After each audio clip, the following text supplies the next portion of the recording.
The party has, I started my stream late because we were kind of just debating whether or not we are going to get started. But we got started. The party opened up the little door to the room where they are, didn't hear anything, listened into the next door, heard chanting, and Dalen flung open the door and basically charged in and attacked this skeleton.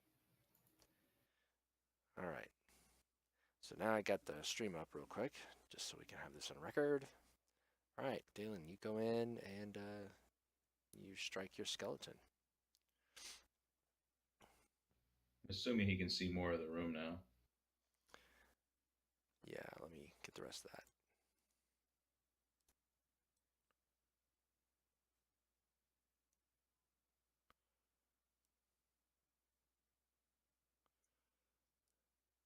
This line represents a raised dais about 6 feet up off the floor. Gotcha.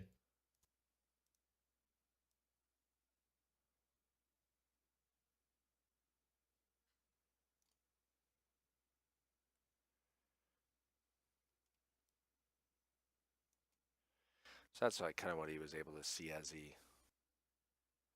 came through the room. So he can now see this man up here chanting over a body on the altar. This man seems to be helping him.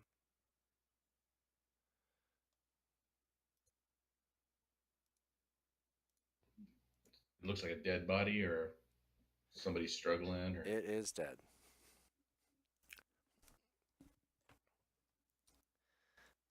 no damsel for you to save. Oh, well. All right. Are you done with your turn there, Dalen? Yes. Okay. The acolyte. Let's see here. Oh, that's what I want.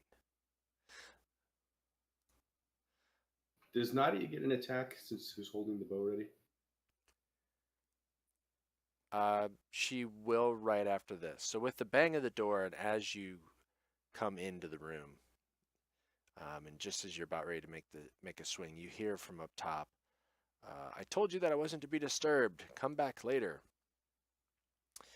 And as you come in and then step up and take a swing at the skeleton, the other man turns.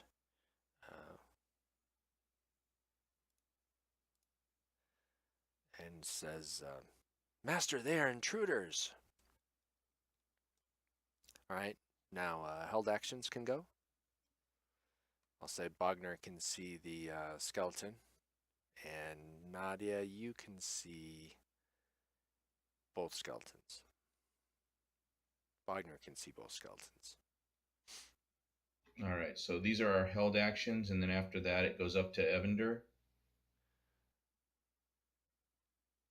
Because that was Dale, and we were at the end. After that, it I'm will just go saying. to the acolyte, actually. The Black in Hand acolyte.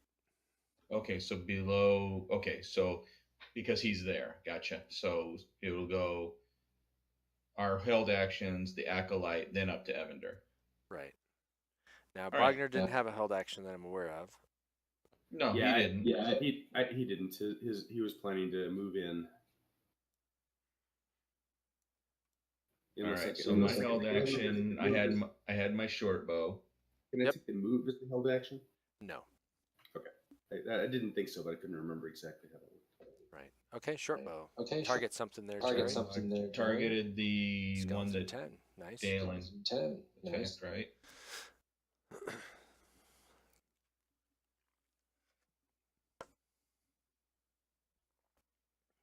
Very good.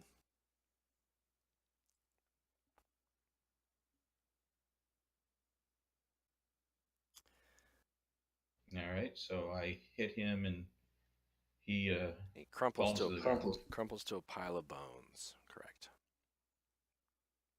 And I'm assuming, even though Tertius held his action, he can't see anything from this angle to attack.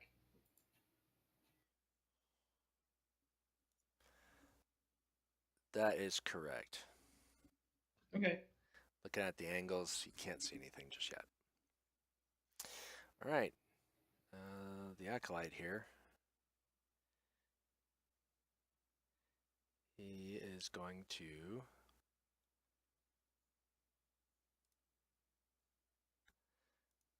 How high is this room? This is like a vaulted cathedral type, right? So it's probably 30 feet high. Okay.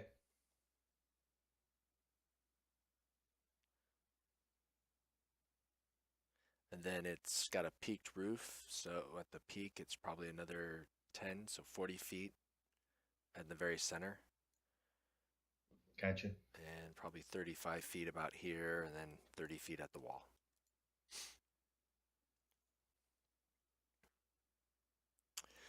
All right. Black in Hand Acolyte casts a spell on his leader.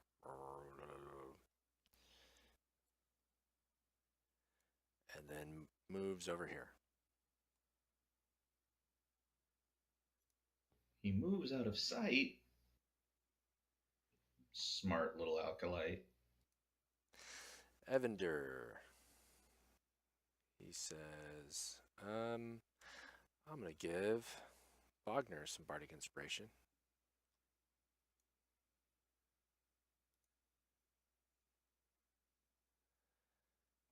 And that's all he's going to do, because he's kind of behind everybody. Black in Hand schematic, Dalen, you can see him. You're, in fact, the only one that can see him, and he's just still... the spell that was cast on him by the acolyte didn't seem to interrupt him, and you just hear him still chanting.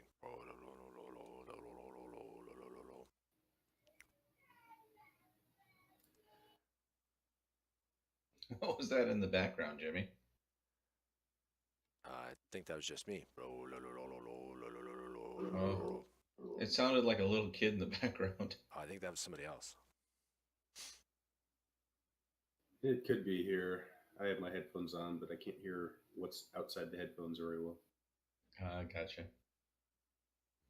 Well, it's so does that mean it's Bogner's turn, or is the Black and Fanatic doing anything?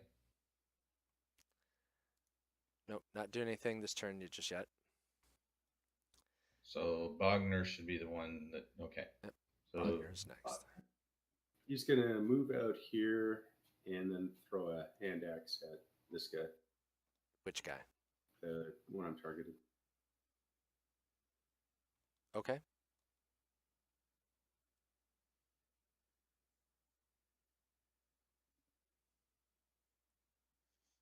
Goes sailing off into this wall over here. Clang. he's gonna be mad that you blunted his axe. Unless you want to use your bardic inspiration to roll a d6 and add that to your attack roll. Yeah, sure. I'll go ahead and do that. Okay, so just roll a d6. See, that I didn't actually know that was what Bardic Inspiration was for. So that would make it now a 13. Even though I had the wrong guy selected, but 13 hits. Go ahead and roll damage for it.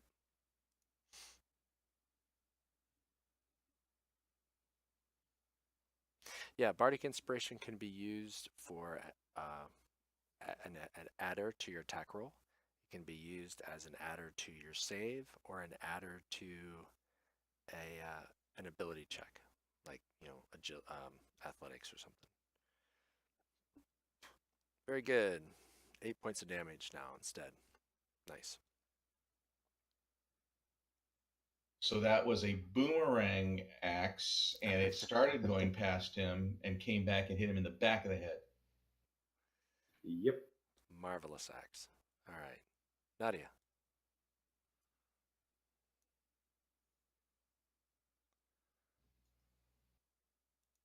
All right, I'm going to move into the room. What's my range again? 40, 45, 45.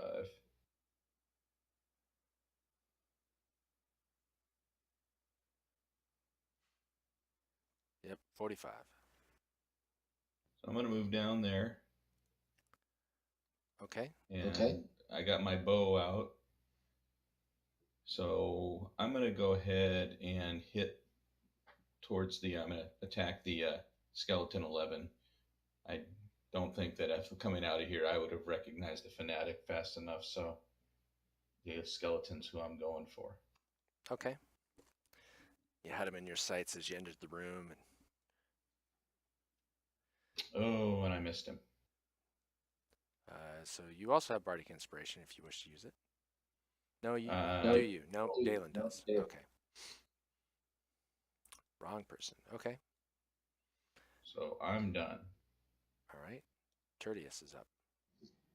All right. Tertius. I forgot what his movement is. Just a second. 30. 30. Okay.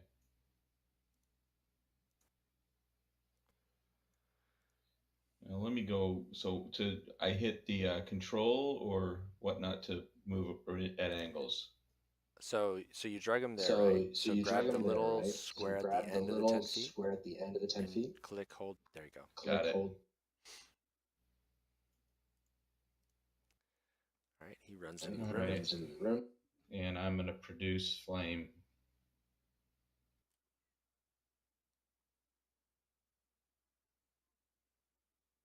Ah, that hits.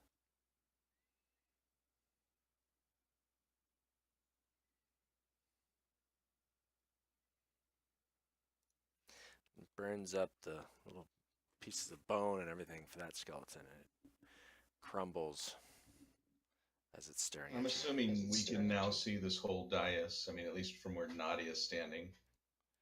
Nadia could see it. Yep, you can now.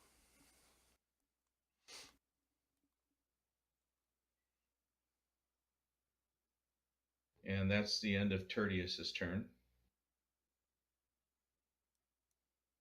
So how do bonus actions work again? Only certain activities can be done with a bonus action. They are typically listed in the description of the activity.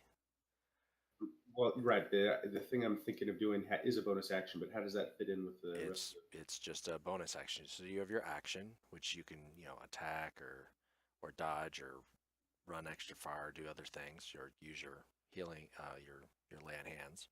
And then bonus action, you can do other things. Certain spells are bonus actions, other activities are just bonus actions. So it's just that it's a bonus action. So I can do a move, a bonus action, and an action? Correct. And can I do the bonus action before the action? Yes.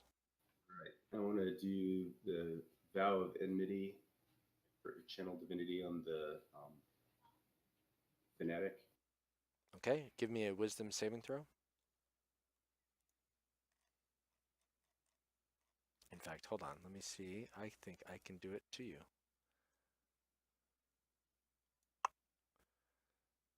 All right. You fail, so you cannot target the fanatic. You have to target something else, or lose your Vow of Enmity. I'll target the Acolyte instead. Okay. I'll say you can move just a little bit to. I'll say you move 5 feet, so you can do that. Well, I was going to move up to whoever I was attacking anyway, so I can just go attack this guy. Okay, well, apply your Vow of Enmity.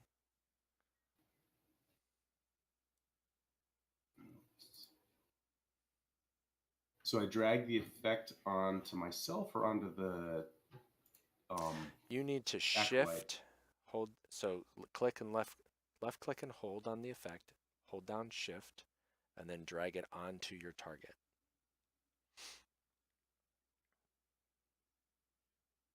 And then, let go. There we go. So it gives you advantage to attack, but only against a Black Hand Acolyte as the target. Right. All right, and then you come up the stairs. And I will attack him with my non-fancy longsword. And you hit.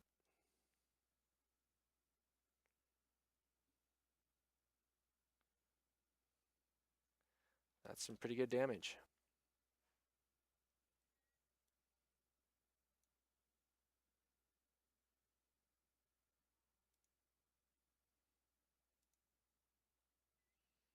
Okay. The acolyte says, "Ah." He casts a spell and he heals himself. It says, "Master, there's many of them."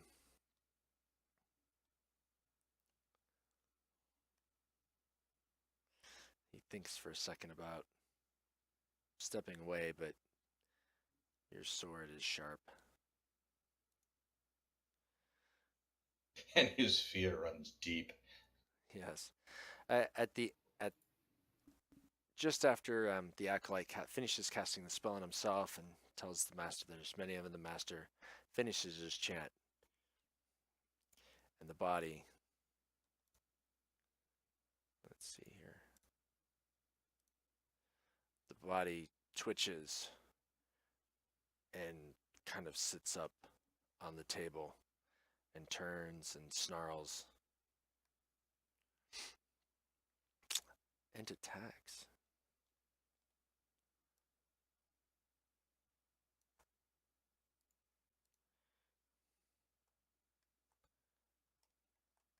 So this is just me question again. Mm-hmm. So wouldn't he finish his chant on his turn?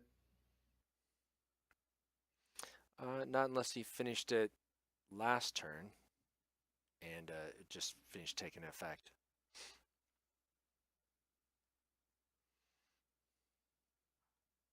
So it really depends. Do I want to create this ghoul? I mean, I guess I could have done that. I was just curious because you said he continued chanting, Sure. and then you just said he just finished chanting, which I would have thought would have been the last time. So I'm good with it. I just am curious. Yeah, that would make more sense. So we could say that he would have finished his chanting last round. And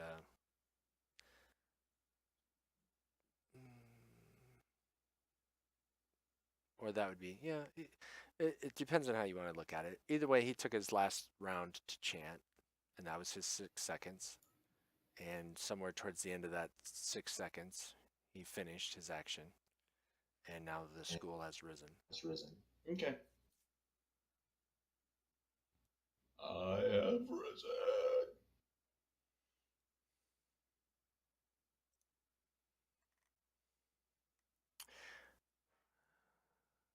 Tertius, seeing the ghoul, uses his breath weapon and targets everything in front of him.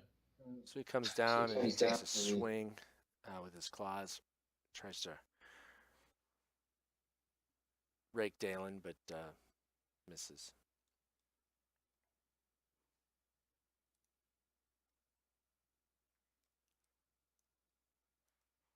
All right. Brave Sir Robin. All right. Evander comes into the room.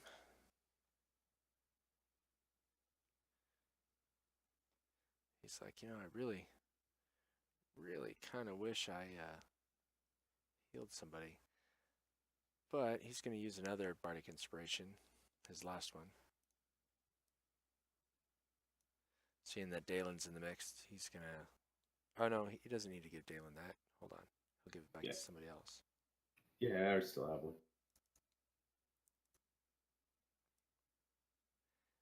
He will give it to Bogner, because Bogner used his, and Bogner's in front of him. Then he will shoot...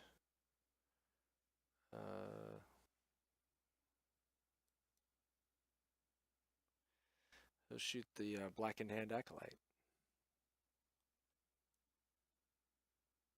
Ooh, he's got just enough view past that pillar. Between the pillar and Dalen. And he misses. He didn't want to hit Dalen, but he avoided Dalen so much that he couldn't hit the Acolyte. The Fanatic, seeing that everything's up and his ritual's complete, says, Excellent. They will make much better zombies than these old corpses. Let's stop them from ruining our works, shall we? And he casts a spell.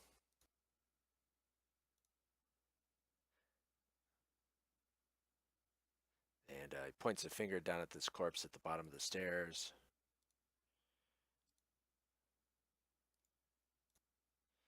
And it twitches and it stands up. Get up, stand up. Stand up for your rights. Sorry, I just had a little Bob Marley jump in my head. And then he moves behind the altar, and so he has partial cover.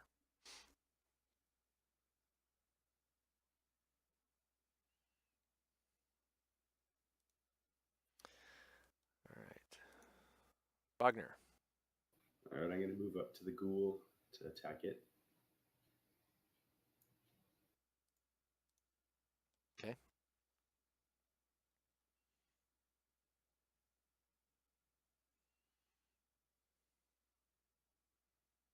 You hit.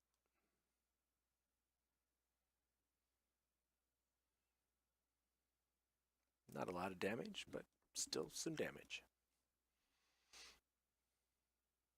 He slipped on the crushed skeleton, so he wasn't able to swing as heartily. Yeah. Nadia.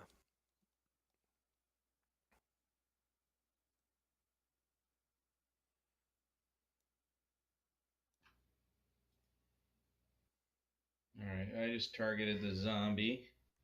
I also have Black Hand Fanatic. Let me untarget him. All right, so I'm gonna come up to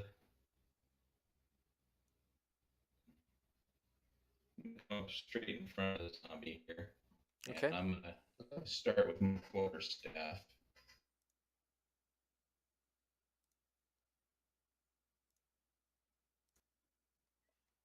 Very nice. I thought I had this targeted. You do. Says it hit. Oh, really? It only says quarterstaff for me. Scroll down in your chat window. Oh. Does it say hit above it?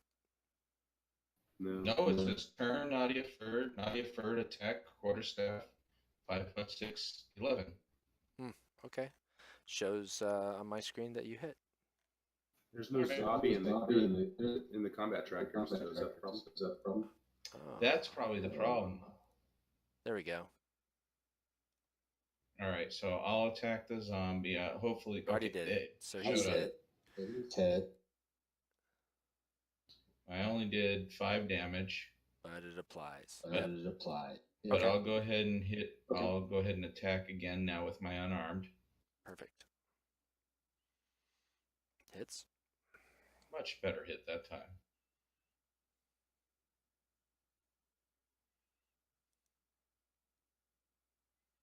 And I think I'll use a key point to hit my flurry of blows. Okay.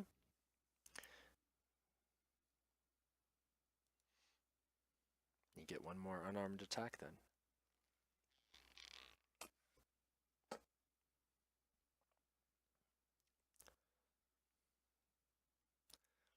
Pop, pop, pop. Zombie took some good damage, but it is still standing. It's still standing.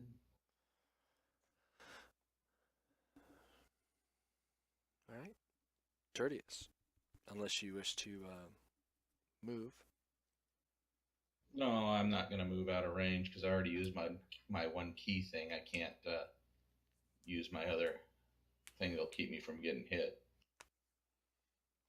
Sounds smart. All right. Well, Tertius, he'll move up a little bit, kind of keeping Bogner, Dalen, between him and the acolyte and the ghoul. Okay. But he's going to get a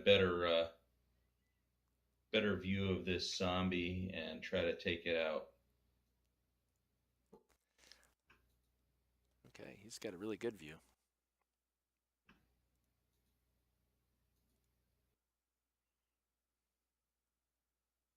So he's going ahead with his produce flame again.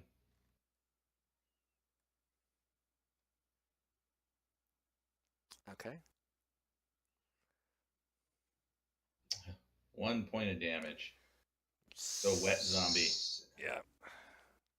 Some of the clothing evidently was a dead adventurer, and there's some ragged leather armor still, and so it kind of burned away most of the remaining leather armor, but took out a piece of a shoulder.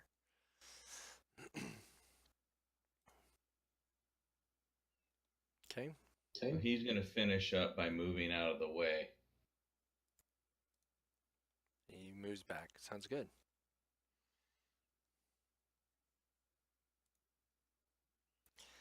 All right. Zombie is just going to make an attack against you since you're right in front of it. So it tries to bring its arms down. Wham! But it misses with your the kick that you sent it into its ribs and the other punch. All right, Dalen. Does casting a spell give an attack of opportunity to the guys next to me? I can't remember. In most cases, it doesn't. Some feats allow that possibility. So while it's possible, I guess you'll find out when you cast the spell. I'm going to cast Searing Smite. But do I... I'm not... Is this something I drag to myself again? Let's see. It's a bonus action. Or drag to the target? Well, let's see. Hold on. Vow of Enmity. Is that concentration? No, so that's just a thing. So you're good. So next time you hit a creature with a melee weapon, your weapon flares with white hot, dealing extra damage. Yeah, so you just drag it on top of yourself. You don't have to do any shift or anything else because it's just the next time you hit. Okay. And now I'm going to attack the Acolyte again. Okay. You hit. Dropped it 2. Vow of Enmity is very nice. Yeah, I like that one.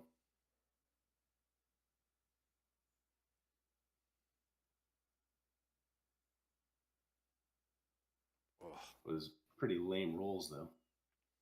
I agree. Should have used your fine longsword.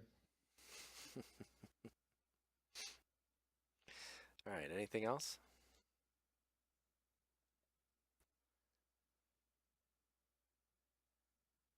No, that's it. All right.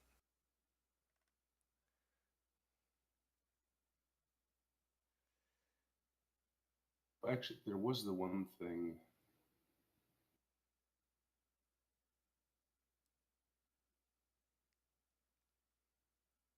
Yeah. Okay, it's at the start of each of his turn. He must make that saving throw. That's what I couldn't remember. What I was thinking. The saving throw was when I did the attack. But all right. Okay. What's the saving throw? So it's the start of his turn. He must make a Constitution saving throw. On a failed save, he takes 1d6 fire damage. Oh, really? Okay. Well, do you have a Constitution saving throw effect? I thought it was his own. I thought it was his own Constitution. Seems like there's. So under Searing Smite, there you can see that there's a save. Oh, do I drag that save to him? Yes, drag that save to him. It'll auto roll, and then if he fails, but he succeeds. So if he failed, then you give him more fire. Right, and on a successful save, the spell ends. So okay, so spell's over on him. Okay. So now it's his turn. Yep. He's gonna heal himself again. Only this time, he didn't heal himself quite so well because he's burning just a little bit.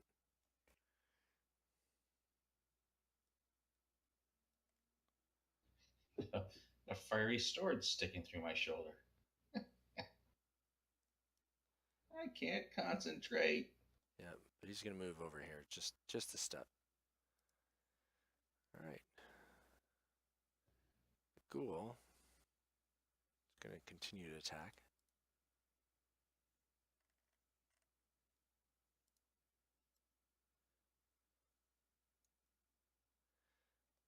Oh, but he hits.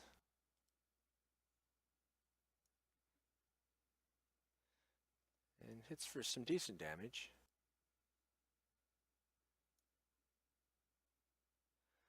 Oh. So as he hits and rakes his claws across your shoulder, you feel your muscles on that side of your body just tense up for a brief moment, and then you kind of move your shoulder and by force of will avoid the effects.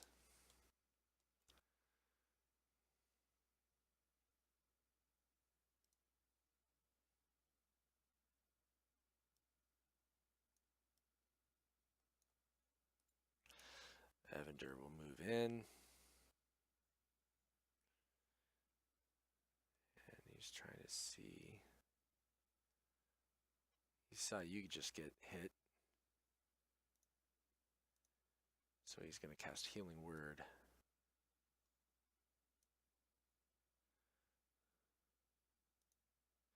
On you.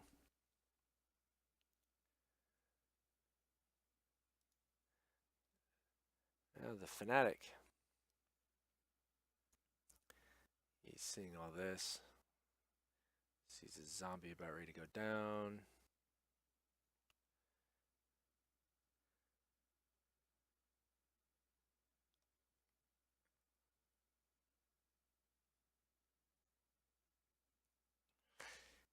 He's going to point a finger. And he's going to point at Bogner, actually.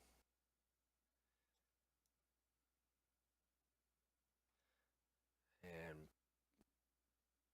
Bogner seems to eyes go blank for a second, and then he clears himself and shakes his head.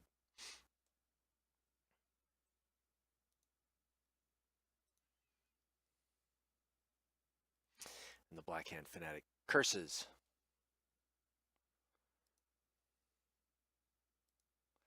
Bogner.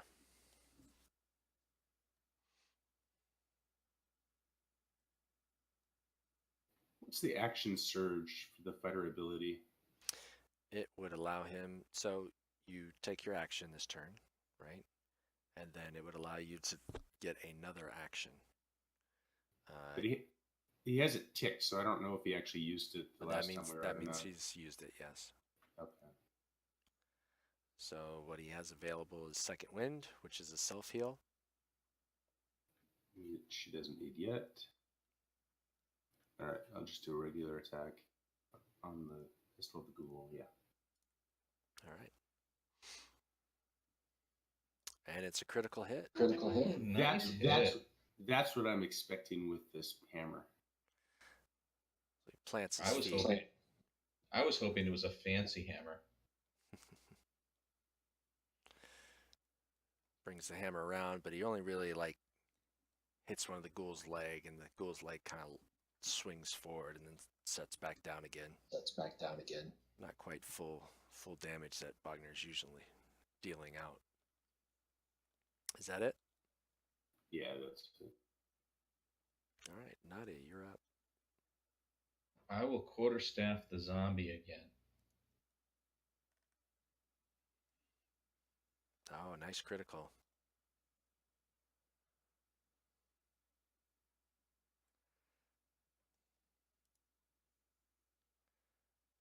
All right, and the zombie goes down and stays down, and you bring the staff down upon his head. So now I have a question for you. So,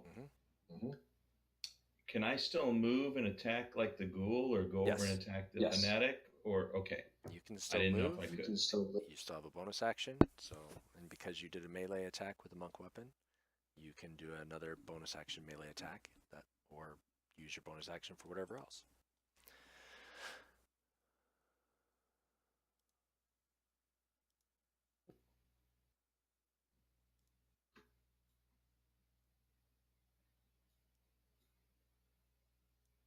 Okay, you get to here.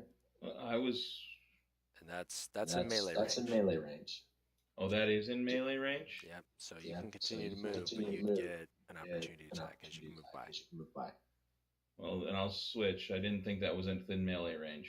Can we move me back? Yep, we'll move you back.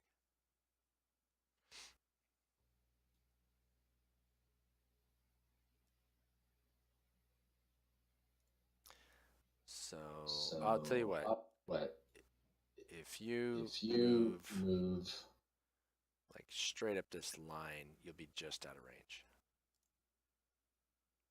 Okay, well, my other option. I was just going to go around. I've got my spider climbing boots. I was going to just walk up the side. So yeah, I'd say, yeah, to be safe, if you're trying to avoid him, safe is running all the way around.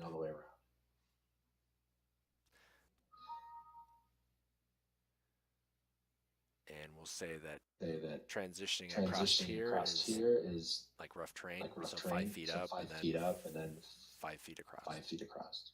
Since it's a 6-foot elevated platform. So I can go 40 feet. Yep, you can get to there.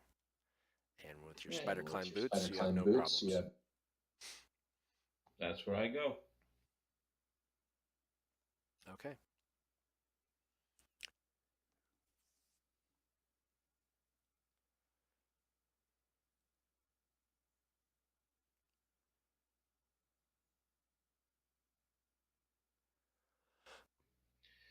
Tertius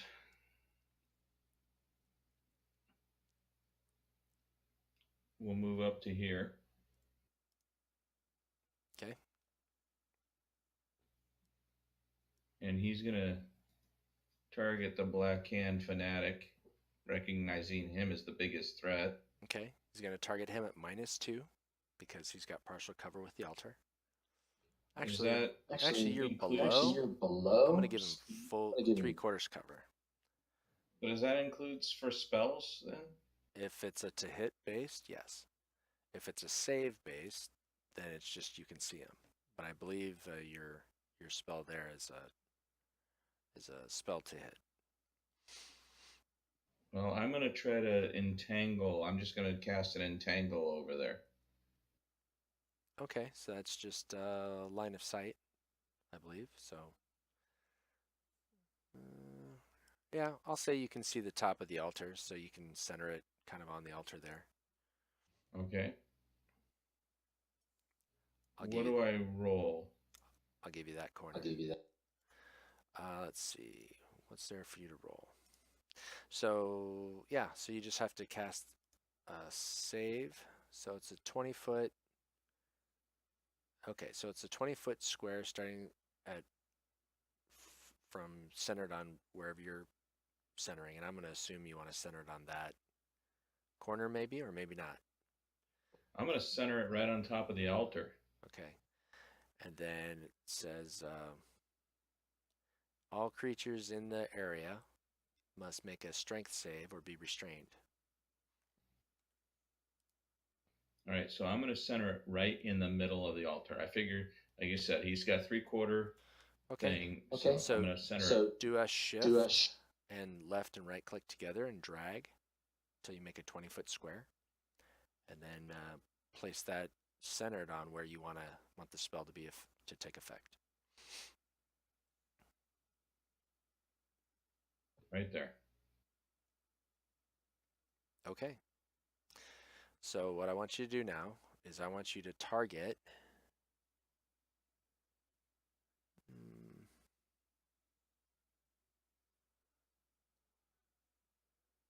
Yeah, I'm going to say that everybody's is affected. You're half in, half out. So I'm going to say, so target Nadia, target the Fanatic, target the Acolyte, the Ghoul, and Dalen. So I got the Fanatic, the Acolyte, Dalen, and the Ghoul. Okay, so now you're going to do your save.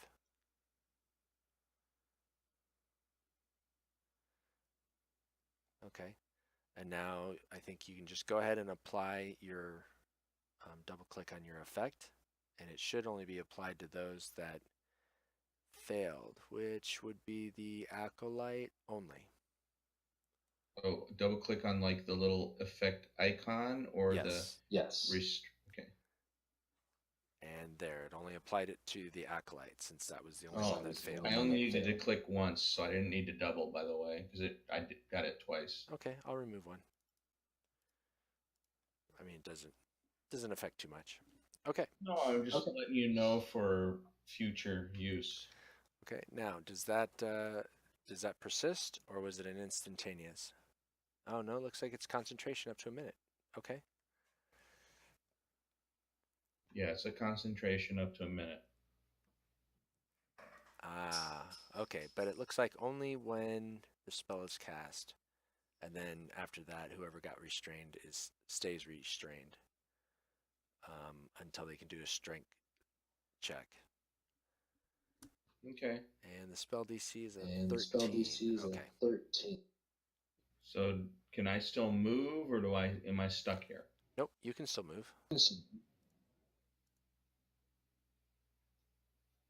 I move back to that location. Perfect.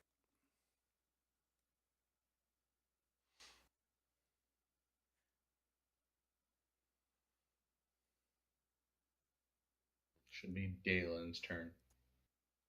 It is. And I'll attack the acolyte again. And had you not already had advantage, you would have it because he's restrained.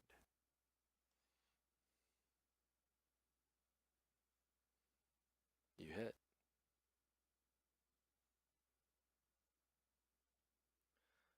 Oh, as you come down with the blade, Master! And he falls.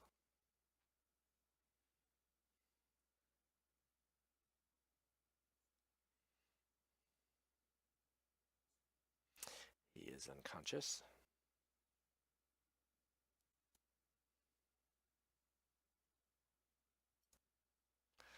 The ghoul makes another slashing attack against you, Dalen.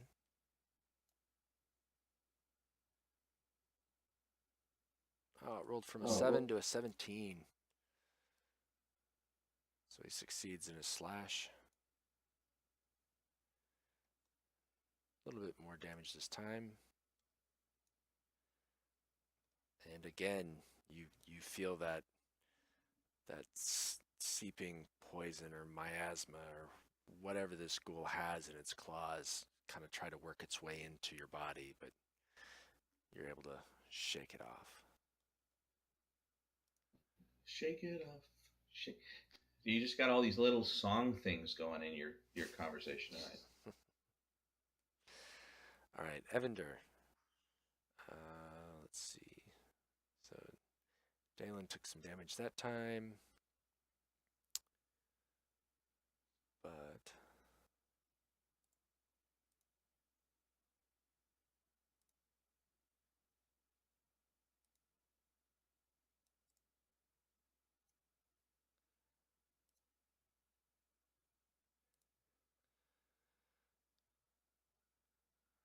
let's see. Not knowing what's going on, still seeing everybody up, even though Nadia is getting closer.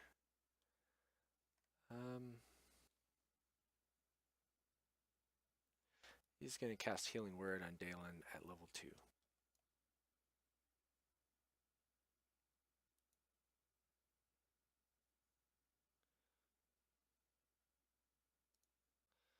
All right. The Fanatic.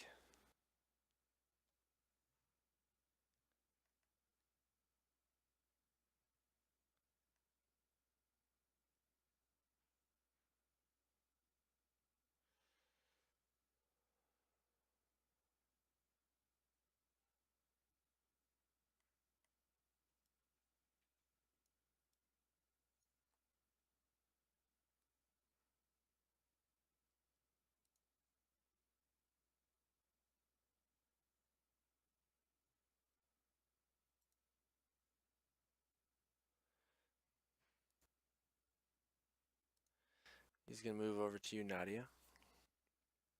And I need to look up something.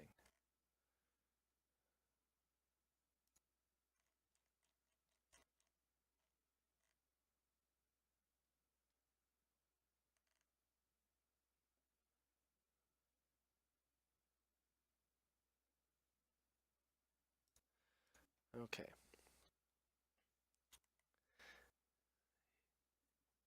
He is going to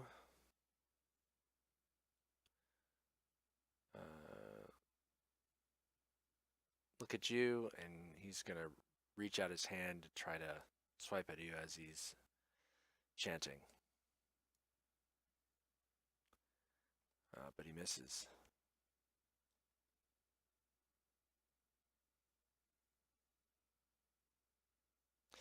And you just saw a brief glow of black Eldritch energy on his hand. But he didn't hit, so it doesn't matter. Wagner.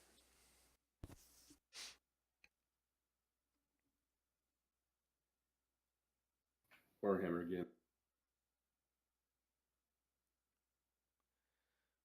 Brings it around. Now he has another round of Bardic Inspiration if he wishes to try to roll a d6 and add it. Or he can save it. I'll save it. Okay, movement or stay put? Stay put. All right, Nadia. This guy has helped you out. He's actually stepped to you.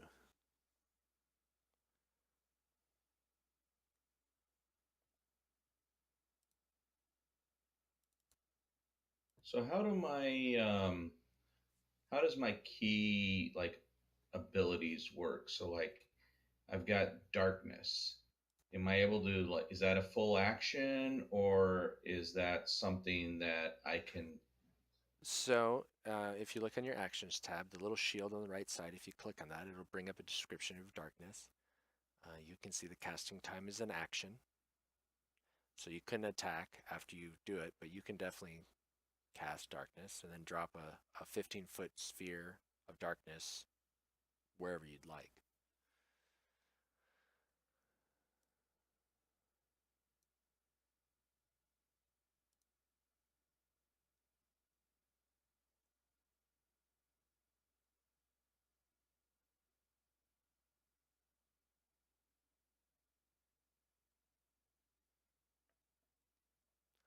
Why are you I'm gonna missing? miss. Where Oh. is your stunning blow? You don't seem to have that. I don't think I've got it yet. Oh, you're not high enough level to stun anybody yet? I'm not sure, but I don't think so. Step, patient, flurry. Okay. Yep, probably not. Okay. We'll find out real quick.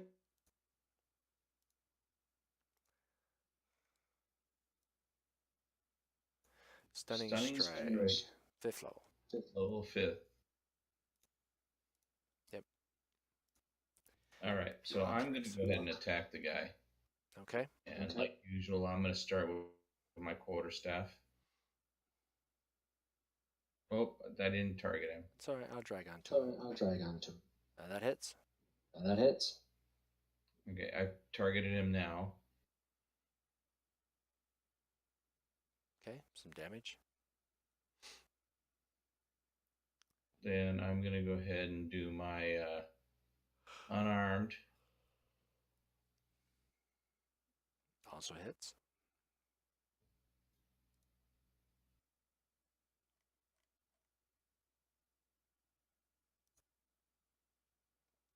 And some more damage. And then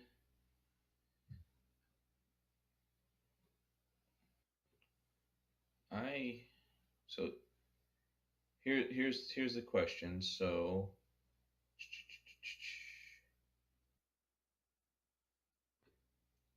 I was going to go ahead and do my movement, and I'm going to spend 1 key point for Step of the Wind, which allows me to disengage or dash as an action. Okay. So disengage prevents opportunity attacks. Yes. Am I able to do that? Yeah. As your bonus action, you can trigger that. Boom. Well, let's see. But you already used your bonus action as unarmed. So do you want me to take 5 damage off? Well, I'm asking you how it works. That's why I don't understand that. I don't understand the dynamic of it. So Okay. So let's take a look. So Step of the Wind, 1 key point. It says, as you read the description, you can take the disengage or dash action as a bonus action on your turn. And your jump distance is doubled for your turn. So your martial arts gives you the option to do a bonus action melee attack as long as your main action was a melee. So it gives you that option, or you can instead choose Step of the Wind and not do a bonus action melee attack. You can do a bonus action disengage. Okay, so I can't use it right now. Yeah, if you want to retcon the damage out and take away the 5 damage and then say you want to Step of the Wind out of there, I'll let you do that. As you know, we're learning. If you want to stay toe-to-toe with them and do that next round, do that too. Take the damage away and let me Step of the Wind out from him. Okay. So you did the Step of the Wind. So right. I just took, I marked off my 1 key point. Okay. And now you can move wherever you wish to move. And I'm moving like here, but then I'm going up the wall like 20 feet. Okay.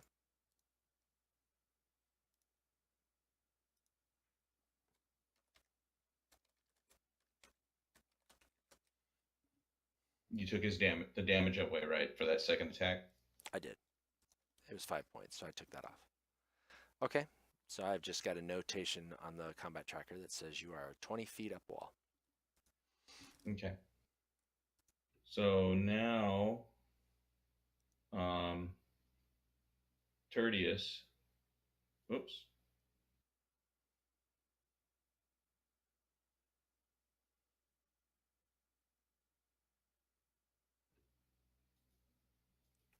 All right, how do I switch to Tertius? Oh, left click on Tertius. Ah, got it, sorry. Right, and then you can control left click for targeting. All right, so I'm going to take off the Black Hand Acolyte. Yeah, I do that every now and then as well. He's dead, right? He is unconscious. Okay, so I'm going to target the ghoul, and I'm going to go ahead and hit the produce flame. Okay.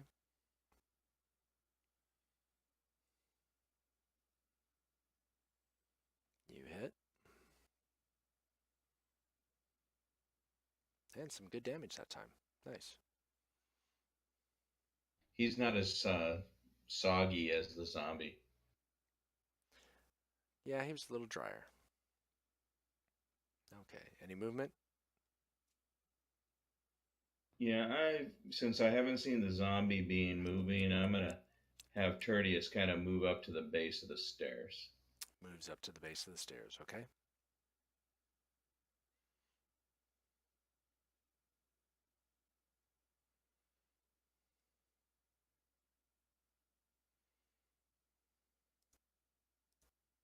All right, Dalen. The Black in Hand Acolyte is down. Now, your Vow of Enmity, is that burned, or are you able to now move it once... I can move it to the ghoul, and I'm going to move it to the ghoul. It's a bonus action to move it.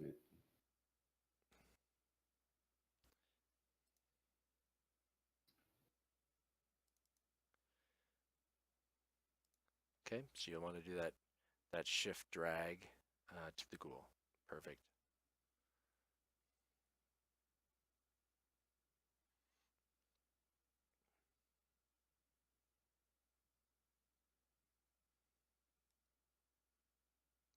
All right, you hit.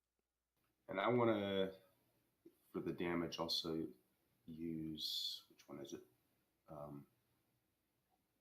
Divine Smite. One of my first level spell slots for that. All right, so click off a first level spell slot and then roll your damage. Regular damage first. Oh, maybe I don't need to. Well, you just burn it extra. You know what the heck? I'm going to do it just to see how much more damage I can do to the thing.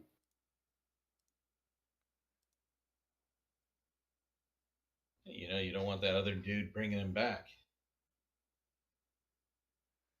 There you go. Okay. exceeds by 13.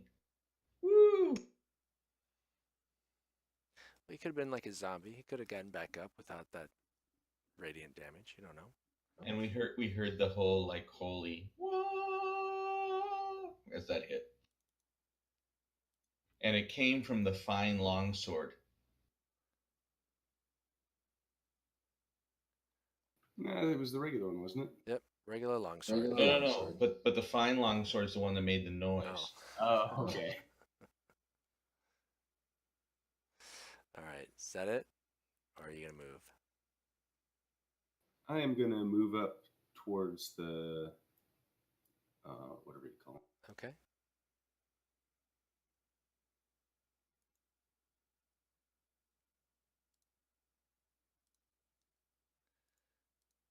I'm gonna remove the.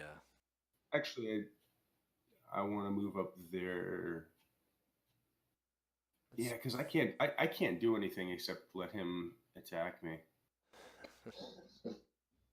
Actually, I think I want to wait till my next turn to move up and engage him. You can Okay. tell him. Okay.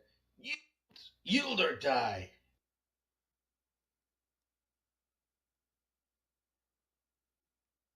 So can I stay back at the spot? Basically, he redacts his movement.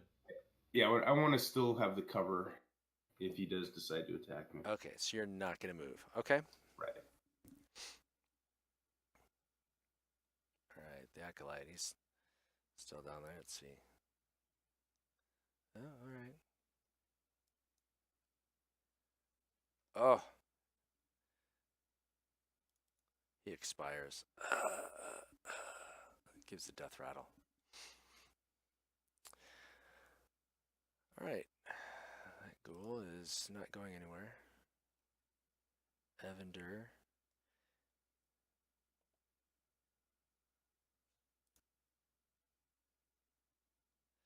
Evander's gonna mutter, and let's see, what's the area of effect?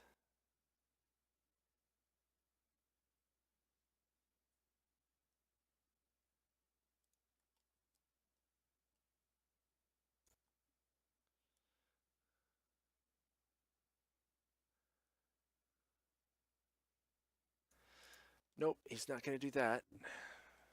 He was thinking about casting sleep, but he can't drop it anywhere without getting you guys. And this guy looks tougher than you guys, so you guys would be affected first. He falls asleep on the wall. And I'd have to do an acro check to see if you don't just fall off since you're asleep. But yeah, go left. My slippers would just stick to it. They're magical, so they're kind of held up there by force of intent. You know. I'm just goofing. What would suck is if you fell out of your slippers. How How would you go get them? See, the problem is I said I'm 20 feet up on the wall. So I go limp, and I'm kind of like all kinds of like just kind of leaning over. My head's now within range. Yeah, if you don't fall. And if you fall, you'll take 2d6 falling damage. At least I think it's only 2d6. I don't think it's 46. I'd have to look. Let's see. So instead, he's going to do some vicious mockery. Oh, and the fanatic fails. He says, everybody around you's dying. You're going to die too. Does some really good damage. And he's got disadvantage on his next attack.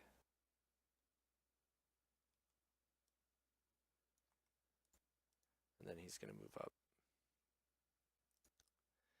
All right, the acolyte. He's going to cast another spell.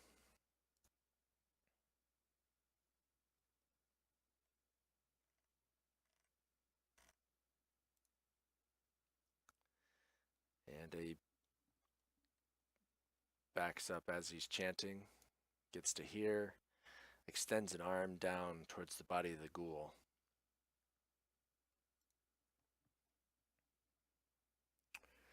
And let's see.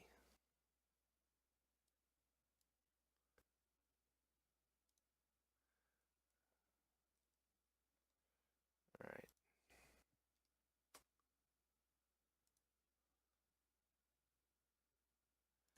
And the ghoul kind of twitches to life.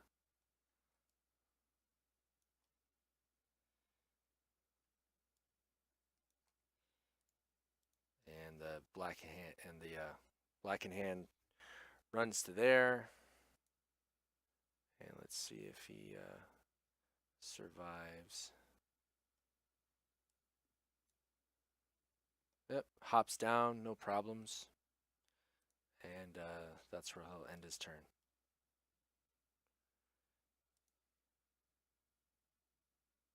No. Wagner killed it, and then it jumped up. Oh, Wagner didn't kill it, did he? Dalen killed it. Yeah, but it was reanimated. Yeah. Right at Wagner's feet. All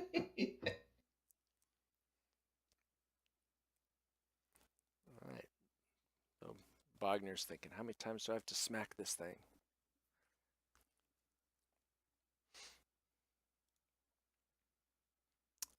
He's still targeted, so you can go ahead and take a swing.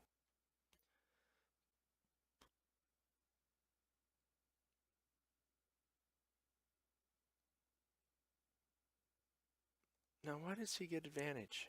I was just wondering that because I don't have advantage selected on the thing.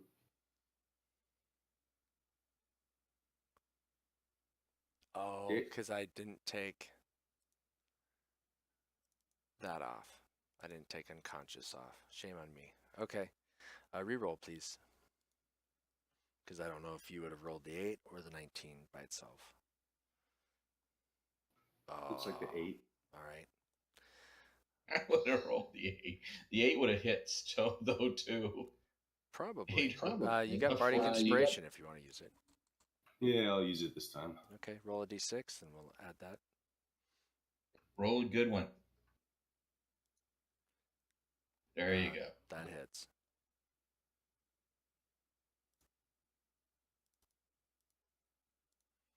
So roll Smack it. Whap pop.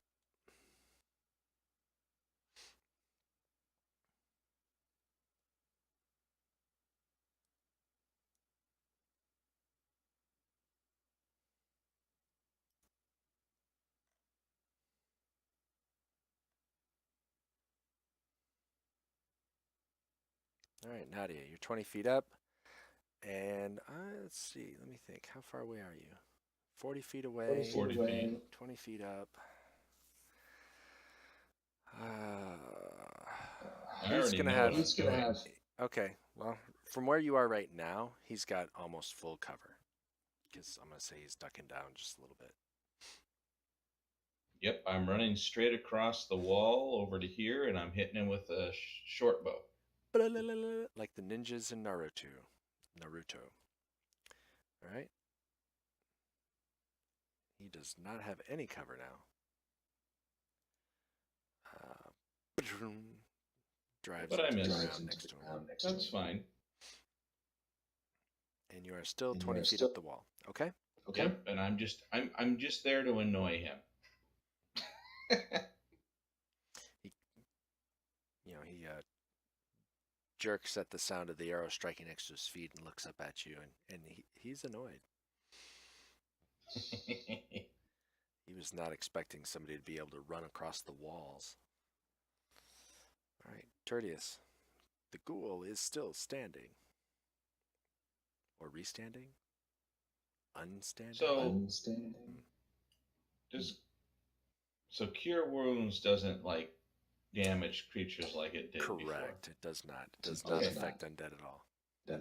Just wanted to make sure before I try to do that. All right. Well, I'm gonna go ahead and try to produce flame on his ass. Oh. You strike the I ghoul actually, right I in the middle literally of the butt. produced it on his ass. Yeah, right up Main Street.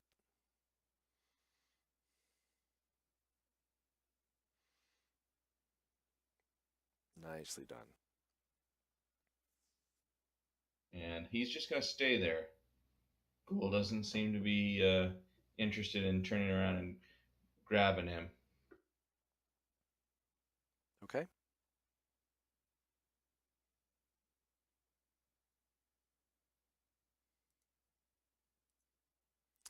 All right, Dalen.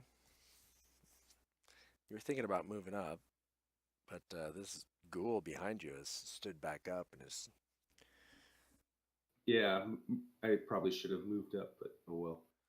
And the ghoul's out of sight now. I mean, pretty much most of these people are out of sight of the fanatic, right? Dalen may have a little bit of his head Dalen might focused. see the top of his head, but that's about it.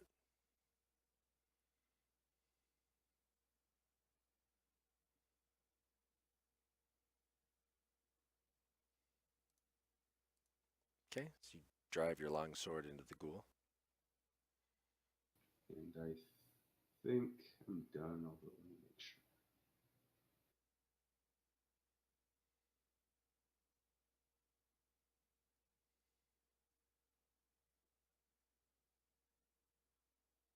Okay. So I found a bug in my company's Yeah, I'm done. but it actually might be the Windows software, but it's my company's timeout software for the laptops. If you actually highlight a drop down menu, your laptop will no longer time out the screen. So you no timeout on the screen ever now. Interesting. So I don't know if that's a Windows bug or if it's my company's bug, but It sounds like a Windows bug. I've actually tried it like 3 different times, just fucking with it, and it works every time. Oh. All right. Well, that's interesting bug. I guess you'll have to notify somebody about it. The ghoul tries to rake its claws against you again, Dalen, as it stands up, but after getting slammed with a warhammer and fire and then your sword, it throws its claw attack off. So Jim, I don't know that I want to use it. I use it to keep my email open. So I don't have to use my password again. It's a feature. It's a new feature. All right. The bard can't see anything, so he's going to viciously mock the ghoul. And all right, it fails. And it drops. He does the 1 point needed to drop the ghoul. Your mama was a hamster. Your father smelt of elderberries. And he's going to move back here. All right, the fanatic.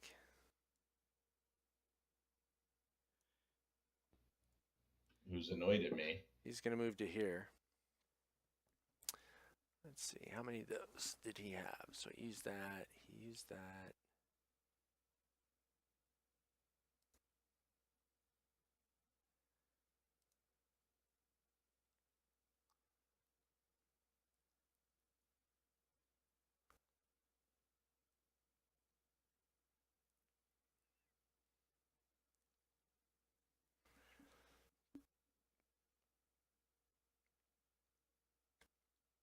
Let's see. You know, he just does not like you. So he's going to cast a, let's see, I believe that's right, spell. Yep. All right, so he's going to turn and he's going to cast a spell at you, Nadia. Oh, but you fail.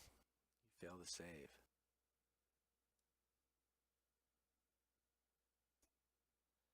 And you are paralyzed. But I'm going to say that you kind of do your short bow shot, you did the Spider-Man crouch where your feet are up against the wall and you're kind of sitting down on your ankles with your back up against the wall as you take your shot. So while you're paralyzed, you're now a gargoyle up on this wall for all intents and purposes.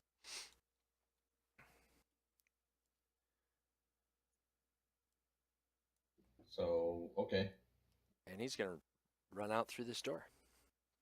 So I knew he was going to run out through the door. So I can only picture the following segment, which is cued to the Benny Hill music. So I don't know if you can hear the Benny Hill music. That's awesome. That's all I can picture right now in my head is we're chasing this dude around to the music of Benny Hill. That's great. All right. Let's see. So Dalen. Sorry. No, that's funny. I like it. All right, Bogner's turn. The ghoul has collapsed in front of him again. It kind of clutched its head and then slumped to its knees and fell over. So it's now become undead twice now. So is there any way, can Bogner get anywhere over here where he's not blocking the door but can still see the acolyte without doing a double move? Well, why not let him do a double move regardless? Because then he would have to, if he gets right up next to the acolyte would have to disengage, and he gets an attack of opportunity on it. That's a good point. I was leaning towards that anyway, but yeah, I'll just go ahead and make sure I do that.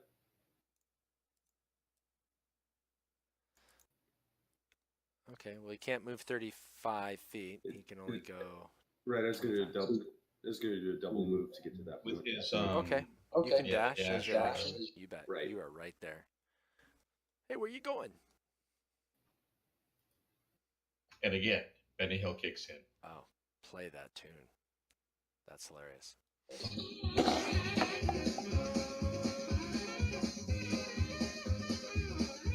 It just brings a smile to my face. That's awesome.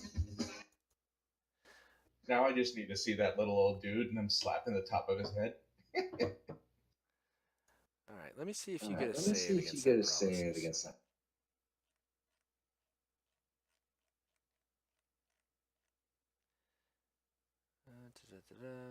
Target must succeed or be paralyzed at the end of each of its turn. Okay, so yeah, you can make another wisdom saving throw at the end of your turn.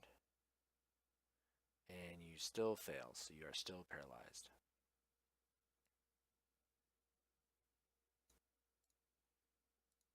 Tertius.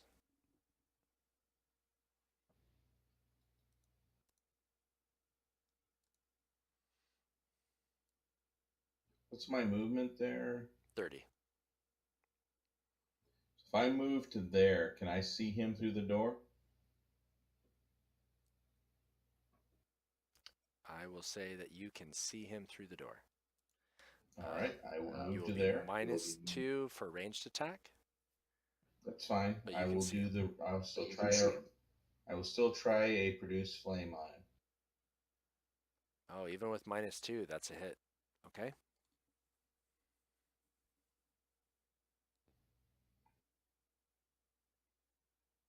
Okay, he succeeds on his concentration. So Nadia is still paralyzed. Well, why did he have a concentration check when I? Because you damaged him. So anytime I cast. Every time I damage. Okay, because it's a concentration. I got you. And so because it's coded with that parenthesis C, that will cause an auto roll anytime the creature takes damage. Okay, so I did 2 points of damage to him, so he had to save or maintain his concentration. And he did. Now, is there a range for that? Just out of curiosity, is there a range that he has to stay within? No, I don't think there's a range. I will happily double check. Oh, that's fine. No worries. I just was curious.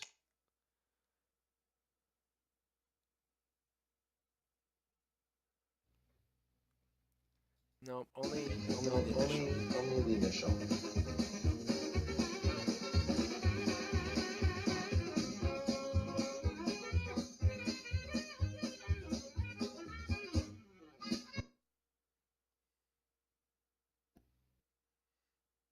Hello, Betty Hill. All right, Dalen. So you All right. actually need you to come down this way so you're not kind of running through the stone. You can scooch fast. And you can get to about there.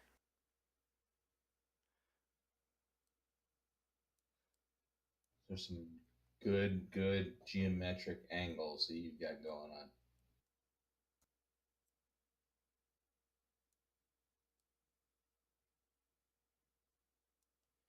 Yep, that's a little tighter, but you're still at 30. I'll say So- that you have no problems getting by Tertius there. All right. Javelin. And but that's not melee range right there, right? That is not melee range. You can javelin him. I'm gonna get that far. Oh wait, how many do I have? That was one thing I wasn't sure about. I know I've cast 2 spells, but I don't remember if I really have 3 or if I really have 4. You have Seems like I 3 only have- spells. Right, but I remember at one point it had 4 listed as marked. That's why I wanted to verify. Oh, as prepared? Right. You have So that's- 4 spells: Wrathful Smite, Searing Smite, Cure Wounds, and Compelled Duel. So you can prepare one more than you can cast. Is that how that works, or at least something? You can along those prepare lines? as many spells, I believe, as your level, plus your Charisma modifier, which is plus Okay. 3. So that's 4 All right. spells. I Well, only actually, have now one that spell would left. be, I'm gonna. well, that would I'm now gonna be save 6. Hold on. Let me see. Let me double check on that, because it's a good question. I think maybe you should have been able to prepare some more spells. It doesn't matter. I'm saving my last spell slot for Divine Smite when I hit him. Okay, so it wouldn't matter in this case. Right. Okay. So I'll just javelin him.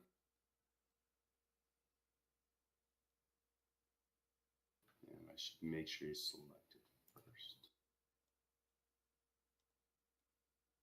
Oh, nice.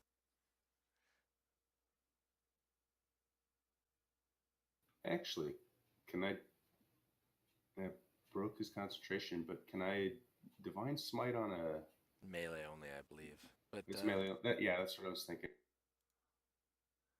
let's see. Yeah, melee only. Yeah. Okay. So I'm done then. Oh, all right. Evander.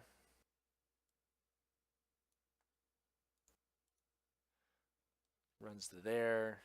Can't really see anything.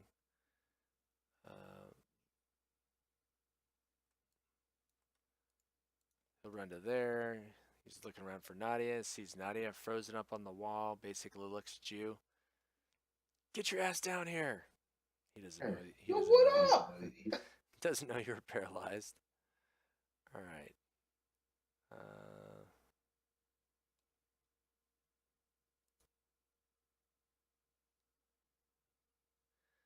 All right. The Fennec here, he's going to look at Bogner, and he's going to say, kneel, and puts a hand out towards him. Isn't he already down there? He's already kind of. And Bogner fails. So on Bogner's next turn, he has to kneel. Can he attack from there?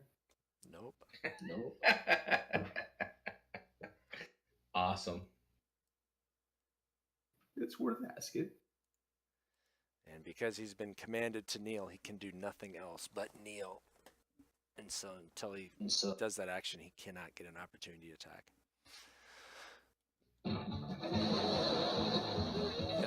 Yep. Off he runs again. All right. right, Bogner Sorry. has It to just kneel. cracks me up.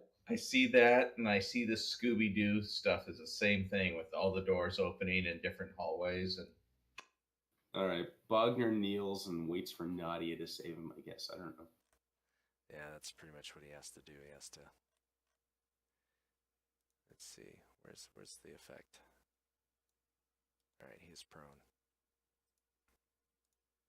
On his next turn, he can get up though, right? All right. Let's see. Nadia. Wisdom saving throw. Let's apply that for you.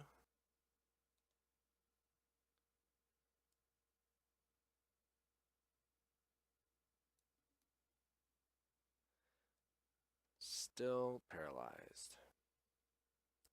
All right. It's Tertius's turn.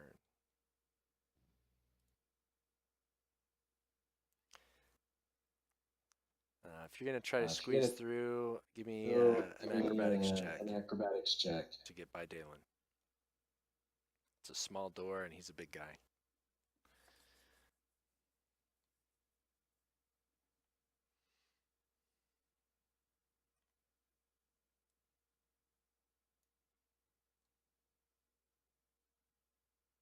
nope.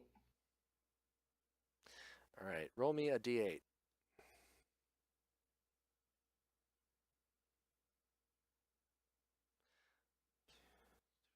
Sorry, I rolled it with Nadia, but Dalen, give me an acrobatics check.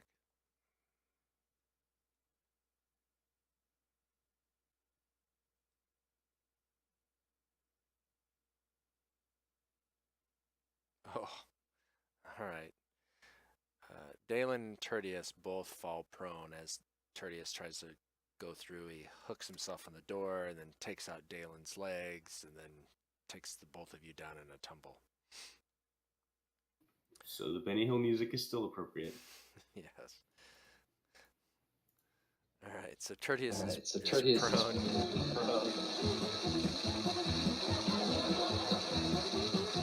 I'm not going to put prone on you because I assume you'll take half your move to stand back up. Yeah. Okay, so you have 15 feet of movement left.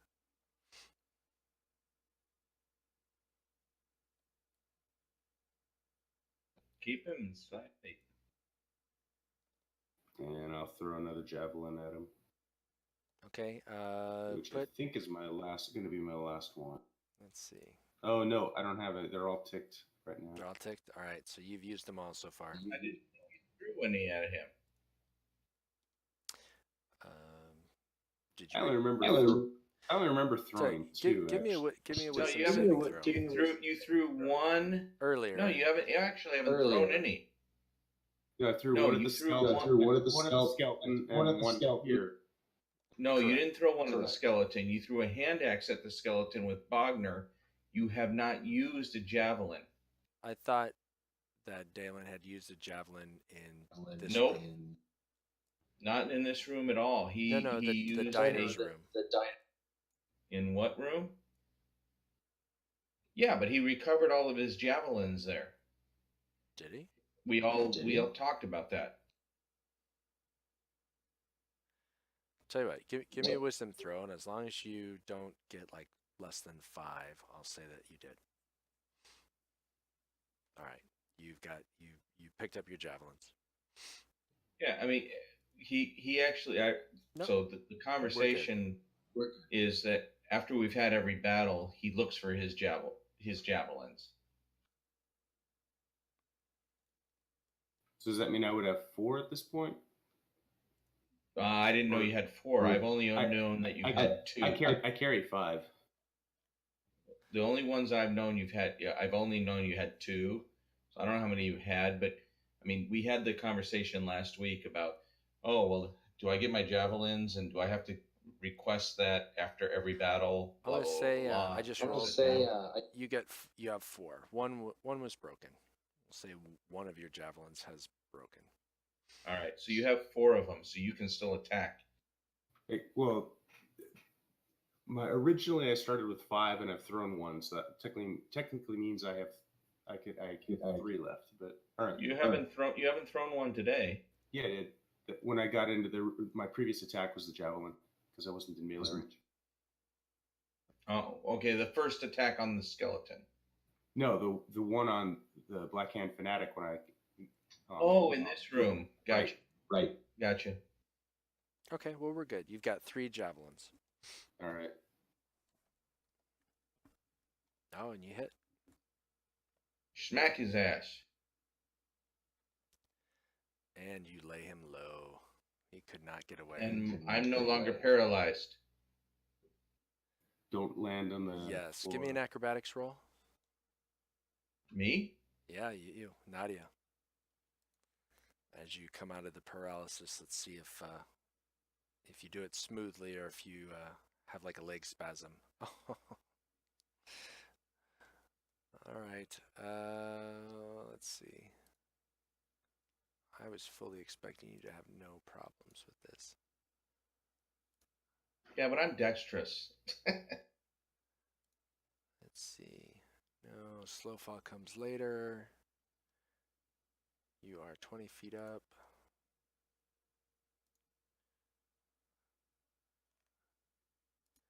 I can take a 20-foot fall. Yeah, you're probably one of the few people that can with no issues. Let me just double check and make sure it's just 1d6.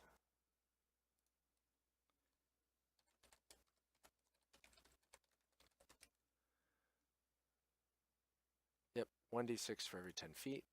You're 20 feet up. All right, so roll me one more. There was one. Oh, 10 points. That's fine.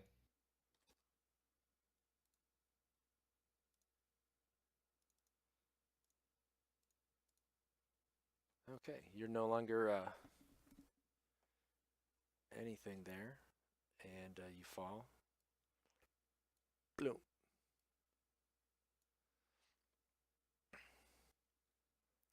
All right. I only took 10 points because I landed on my head. Right. It would have been worse anywhere else.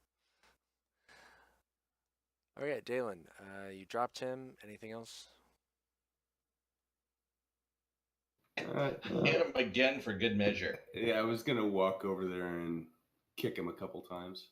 And stay down. All right. So you do that. He's taken care of. Nadia's taken care of. Let's see. Evander's gonna put a 2nd level cure wounds on Nadia. Give me 1 minute. I'll be right back.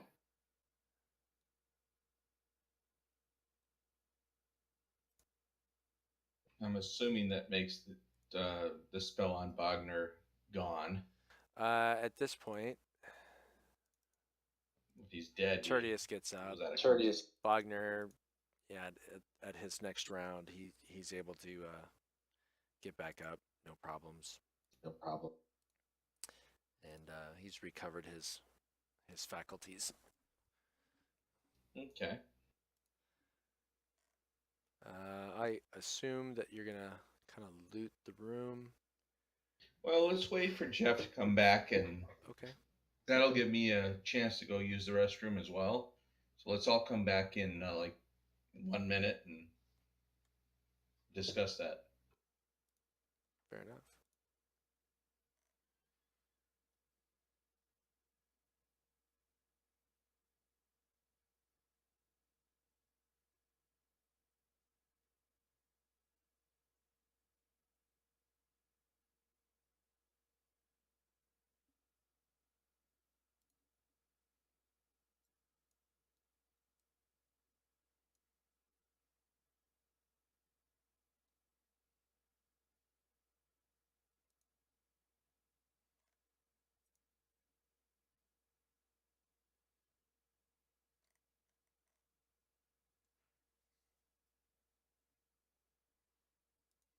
Okay, I'm back.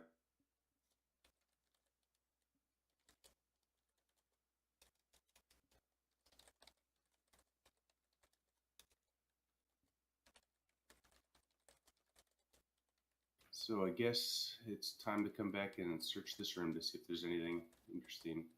Plus, I guess we could search the acolyte and the fanatic.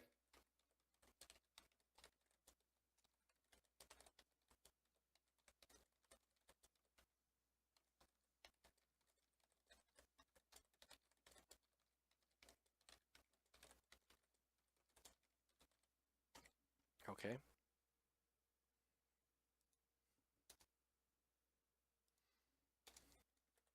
I'm just updating some notes. I'm back. Jeff's back too. Is it Jim? I mean, seriously, as soon as I saw you moving the acolyte towards that door, so that very first move down the thing where you made the acrobatics check, I'm like, oh, he's running away. And the thing that popped into my head was Benny Hill music immediately. Yep. And then the next thing that popped into my head was Scooby Doo.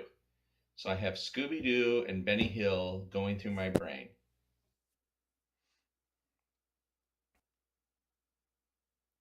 And I blame you, of course. Well, good. I am.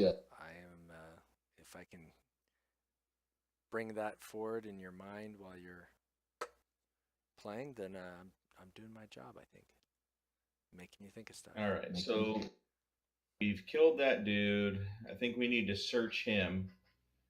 And then obviously we need to search the big ass room, but didn't want to do that until Jeff had gotten back.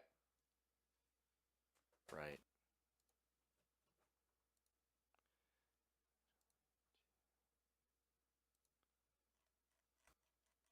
So let's search the fanatic and then look around the big ass room. Okay. Interestingly enough, I don't have.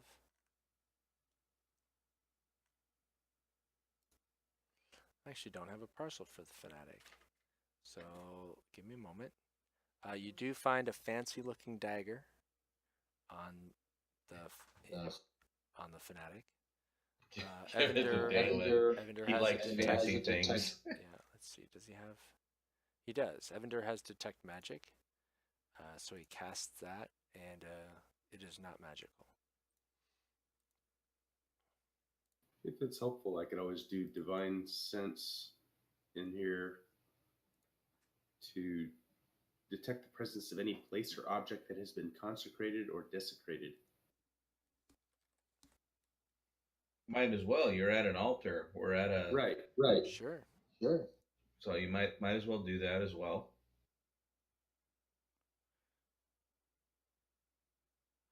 All right. Between the acolyte and the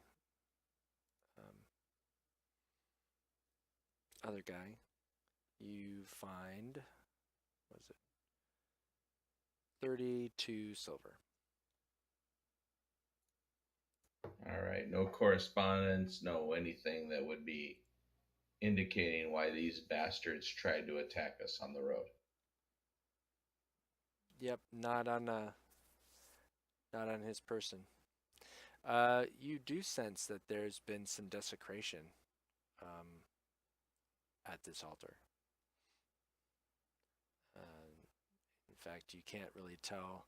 This monastery evidently has been in disuse for a fair amount of time. So you're not sure what it was sanctified or how long ago, but you just know that right now it's definitely been fouled. Okay. So, I mean, we've, based on, just opening the map, we've pretty much cleared this place out. So, my thought is, with the party's acceptance, that we're gonna, we'll spend a day here, search the rooms thoroughly, make sure that there's nothing that we've missed, see if there's any correspondence, see if there's anything that indicates why these guys, try to attack us at the crossroads. It could have just been they would have attacked anybody at the crossroads, but whatnot. So, I'd kind of just take a look around, research our steps, and do that. And we got a long rest in there as well, since we're going to stay a day. Okay. let's see. Have Tertius give me a perception check.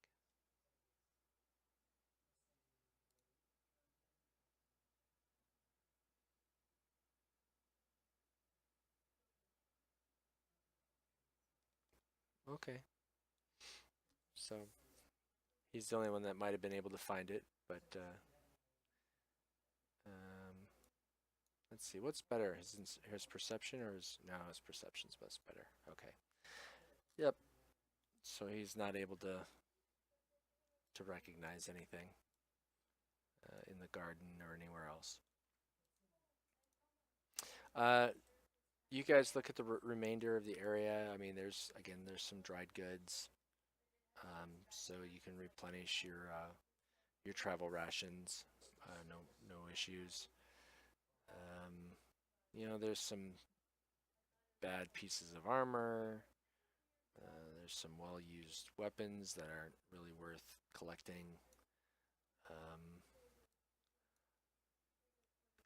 Again, in the alchemy room, there was enough that you could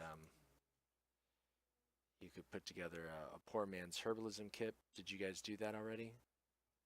We did, and we said that Tertius was just carrying an additional herbalism kit. All right, Because he already had and one. that's correct. I see 2 in there. Okay. So that's pretty much it in this room. You didn't find any correspondence in the other room. So from what you guys can tell, maybe you've dealt with the zombie, the source of the zombies and undead in the area. Okay. I mean, yeah. So like you said, we searched. We didn't find anything. We didn't see anything that led us anywhere else. So at this point, we rested in a well fortified room. We're all good. Got all of our points back. Guess we head back to town. So I gave you guys a long rest. Dalen, your javelin does not break, so you can collect your javelin. Bogner can recollect his hand axe.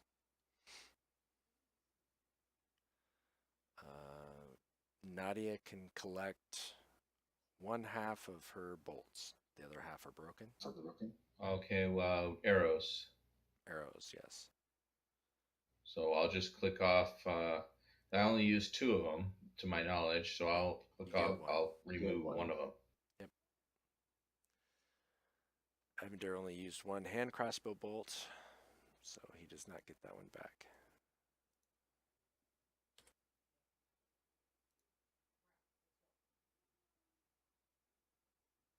All right. Well, based on that, again, so we've looked at everything. So we head back to town. Okay. And we'll go talk to the constable or sheriff or whatever there and tell him, hey, we followed some trails. We went back there, and whether he wants to pay us additional or not, we'll at least let him know that we found this monastery. We found some fanatics. They were raising the dead. We took care of that, and we'll consider it closed at this point. Okay. Let's see. Who is doing the survival checks for you guys for the tracking? Was that Dalen? Dalen and Nadia were both doing those checks. Okay, well, choose one of you two and give me 3 checks. Survival, I'll go ahead and do the checks. Okay. Okay.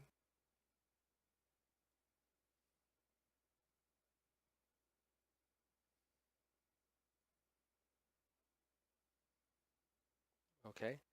And then since you did the checks, so it takes you about kind of 3 days to get back to the main road. Give me 3d8 rolls, Dalen, Jeff. Pretty much we're just looking for anything but a 1 on each of the 3 rolls.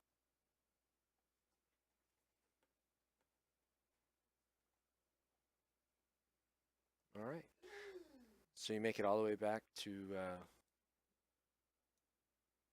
the ambush site, which is again a well-known rust stop. Again, you come across some travelers. This is a group of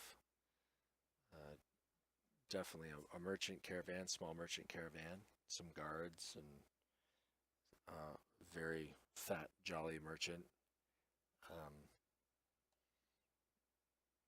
Definitely none of them are fighters. Even the guards, like one kid's like 12. He's kind of tall, but once you get close enough to him, you can see that he's just really, really there to be kind of a scarecrow deterrent,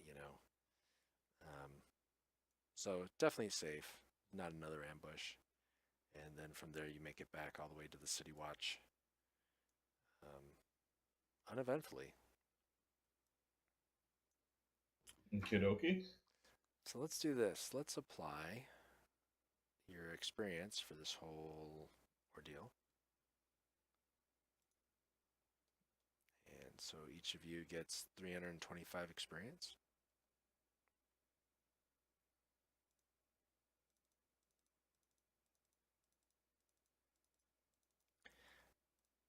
Tertius is still ready to level. In fact, is he?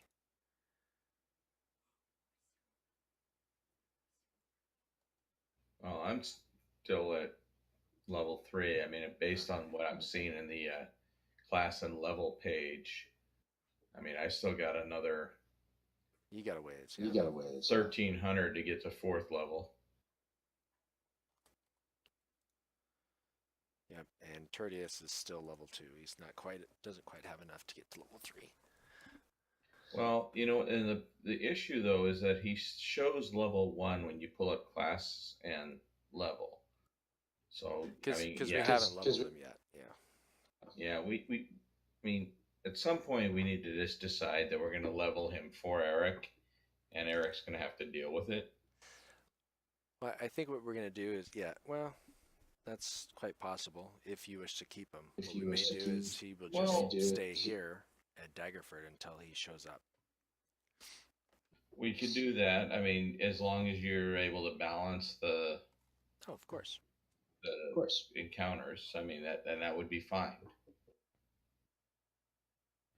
It was one of those things where we thought we had a 4th player that was going to be consistent, but not looking like it. So. Yeah, young guy, girlfriend, South America. He's probably got a full social plate.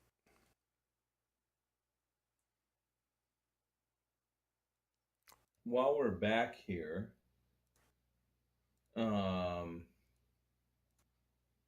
so is there stuff we need to sell and like get rid of, and is there anything we need to have actually identified or any of that stuff? Looks like we have a fine scroll that needs to be identified. That's true. And on your way back, Evander can definitely do that. Let's see. I didn't think he had that spell yet. He took it when he made level 3. Gotcha. And you find out it's a scroll of mage armor. So who can use it? Wizards. Wizards can use it. We don't have any of those. Let's put it up for sale. Let's have Bogner go meet his contact and sell some shit. Okay. Let's see. So, out of all the stuff that's in the parcel items in the party sheet, now if you guys go to the party sheet, I also made another change. So you guys should Party now sheet, yeah. So you Party guys sheet's should changed. now be able to see inventory amongst your fellows. Yeah, can see that. So if that's okay with you guys, we'll leave it. If you'd rather not have people know what everybody's carrying and coin and everything else, I can turn that off. I have no problem with it. Yeah, it's fine by me. Okay. Yeah, you guys are pretty well good aligned, so I didn't think you'd have any issues. So so I think the items that, and Jeff, you can disagree. I think the stuff that we want to try to sell, the gold bird cage, Okay. the gold ring, the large gold bracelet, the mage armor scroll. Who can use the rope trick scroll? Can any of us use it? This is Eldritch Knight, Wizard, Arcane Trickster. So Yeah. So looks if we like can't no. use it, let's put it up for sale. The silver necklace, and that's it. The rest of the stuff is like kind of housed over at Dalen's estate. Yeah, it sounds good for me.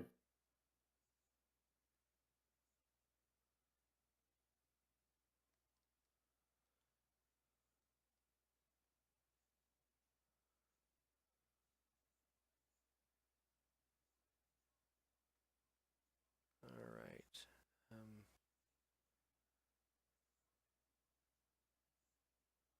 doing a quick read on spell scrolls because it's always been confusing to me. And my quick read on a couple different forums says it's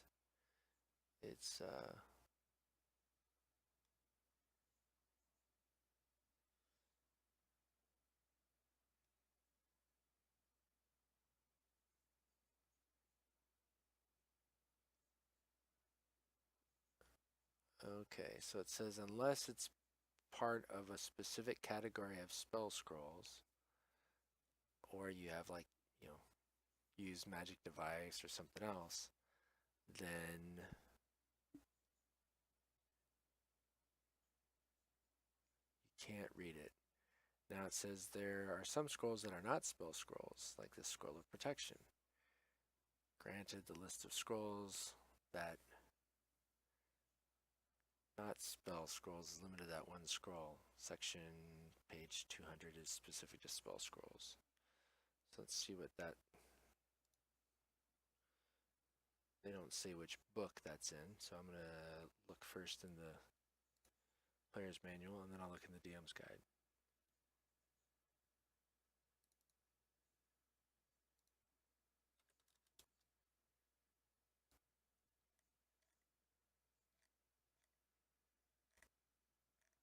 Yeah. So I mean, you understand what we're doing. If we can use it, we'll keep it.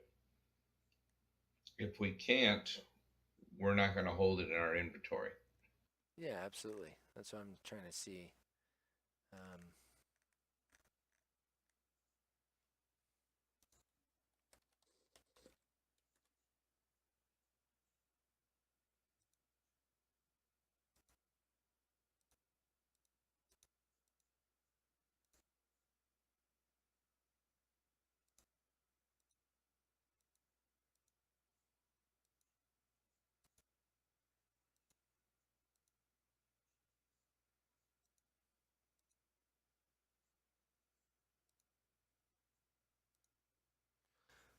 all right. No help in the player's guide.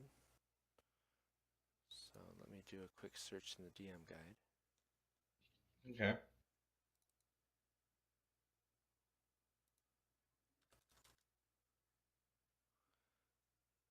Okay, spell scroll bears the word of a single spell written in a mystical cipher. If the spell is in your class's list or on your list, you can use an action to read it.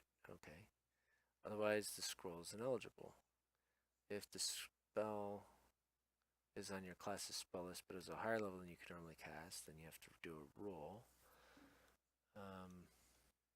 A wizard can spell on a spell scroll A wizard spell and a spell scroll can be copied by other wizards for an Arcana check.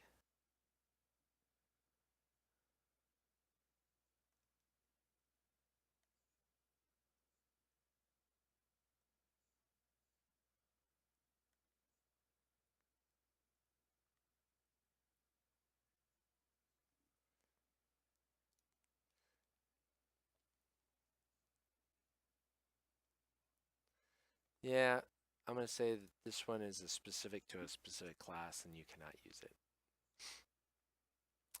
Okay, so you're going to sell probably both the mage armor and the rope trick scrolls, since you cannot use them. Is that true? Yeah. Okay. Silver necklace with gemstone pendant. You want to sell that? Yep. All right. Did Jerry step away? I didn't think so.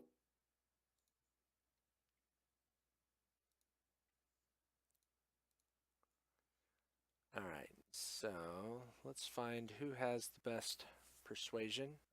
So I'll let you easily sell it for 50% other value.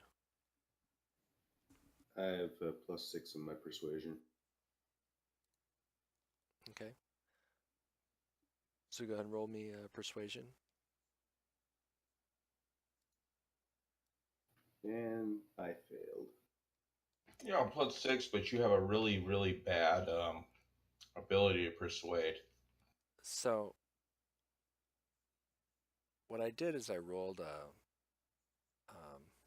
wisdom attempt against basically a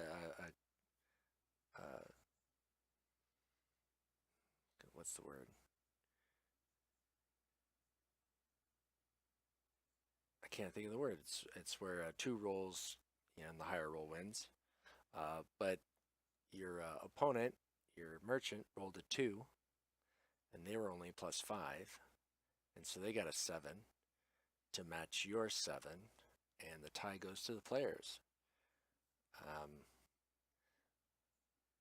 So let's see, how much do you actually get? So basically, I tried to persuade him drunk and hungover, and I still succeeded.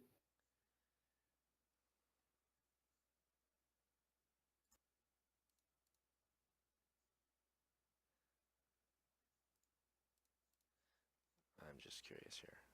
Okay. You guys did just so terribly. Still, 61%, so I'll give you 60%.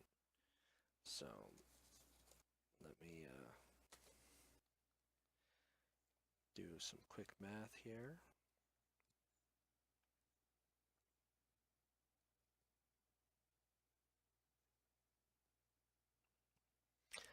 All right, so your bird cage, 60% of 250 is 150.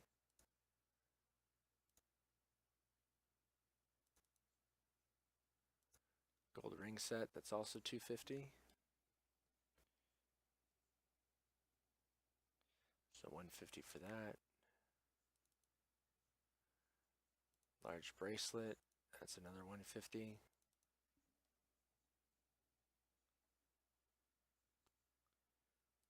Your silver necklace, another 150.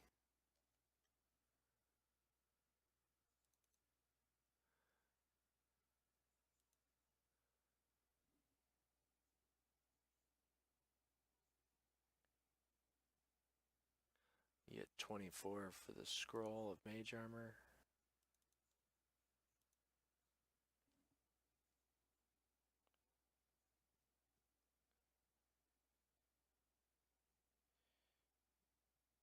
And we'll get you 63 for the rope trick armor, scroll.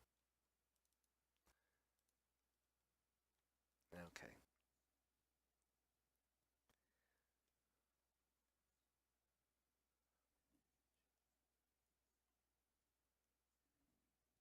So for 687 gold.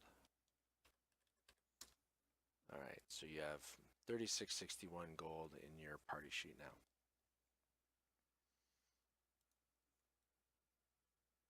And the sheriff constable cared all that we had cleared out what was perceived to be a religious cult raising the dead.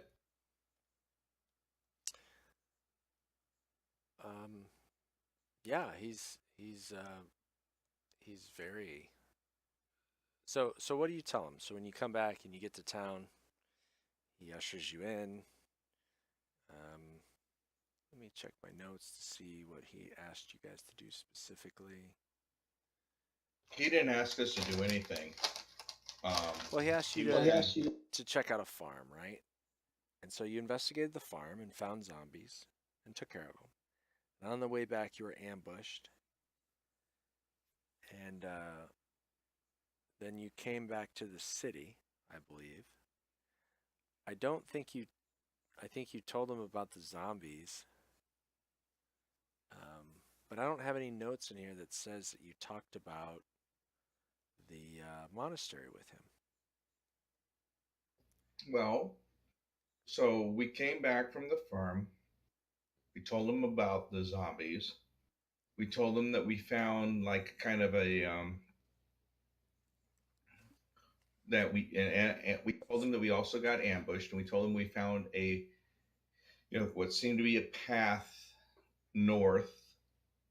Um, you know whether it was an old path, a new path, we couldn't tell.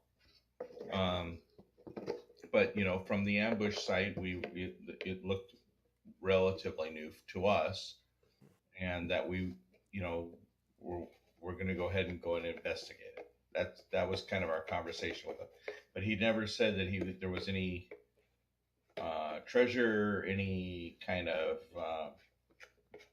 bonus for us to go do so. Okay, that seems to jive. Because usually I would put a quest in your award section, and there's no quest there. So that makes sense. So you come back and you show him what's going on. Do you tell anybody about the monastery or where it's at, or? Yeah, we divulged all the information we found out. I mean, all the way from the place where we got ambushed, all the way up through the one cemetery, and then to the monastery, so on and so forth. We'll let them know the whole layout. Okay. Well, let's see. Let's see if.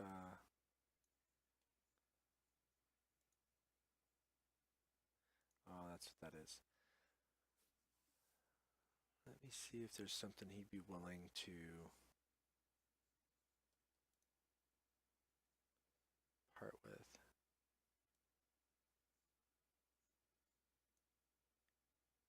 But that gun we saw the first time.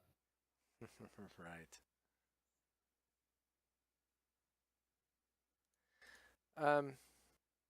I'll say he's got. What did he pay you? Well, he already paid you a pretty good sum. He paid you 500 gold. Um,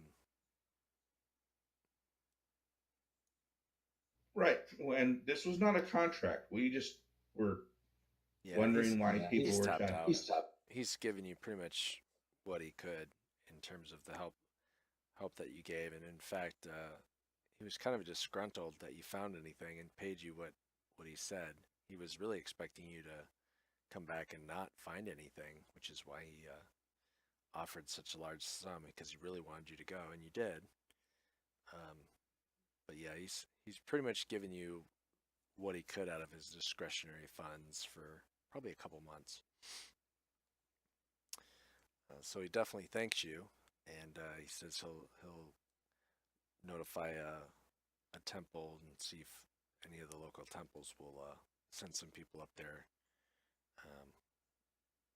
because he's still strapped for people. So it'll be a while before he's able to send anybody up from the city watch or to go up there. But he definitely notifies the local lady, and perhaps maybe she'll take an interest and send somebody up there. All right. Well, I mean, based on that, we've we've sold what we want to sell. We've cleared out the cultists that we know about. We didn't find anything that would indicate that there's anything else anywhere else. And so now we're kind of back down to, we got Bogner's quest, which none of us really know much about, just Bogner. And we have Dalen's trying to find out who, the who betrayed him, who his family may have betrayed, so on and so forth. That set of stuff. Right. Okay. So, Dalen, upon your return, um, a messenger eventually finds you. They're kind of sitting at on a bench outside the tavern along the main drag. So as you come in, they're able to find you and let you know that Thempior has been successful in finding your old Major Domo. right. So he's come back. He's now in the taking care of the facilities, your camp. Let's see, bring up some of the stuff. Yeah, not your camp, your cook. Haha, your cook is has come back. He wasn't able to. Does he do scallops? He wasn't able to He wasn't find able to find the groundskeeper. Wasn't able to find the maid. So basically, has a question for you. So you've got a butler, you've got a chef, and he says, "What would you like me to do?" The main house typically has a couple maids, and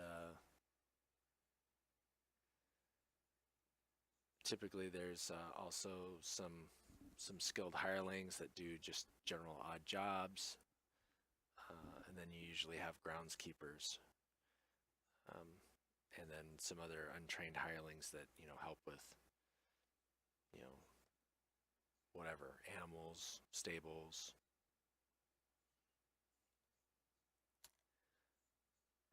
Let's see. You also have another letter wrapped in a different ribbon, sealed with a different emblem, and it's from a family in a nearby homestead of their own, and it basically says that the deal for rite of passage across your family's lands to get to their mine has fallen out, and that they wish to renegotiate.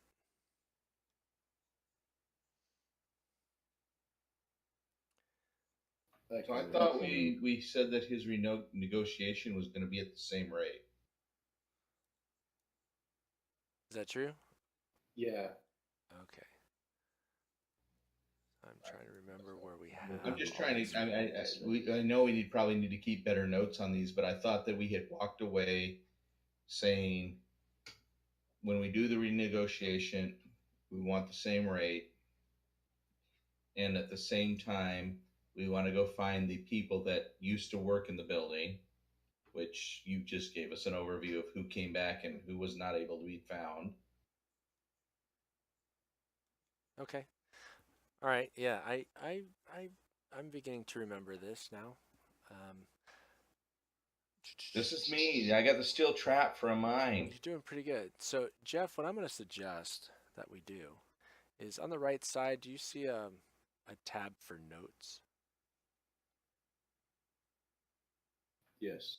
So, open up that tab, and I want you to start a note. So I don't see that tab. So are you under, if you open up the library and go to play rather than create PC? Library and play. Ah, there's notes. So if you want to click on that, you can also start some notes. I've got I don't have any notes. I'm just kind of hanging out with these other guys that have quests going on.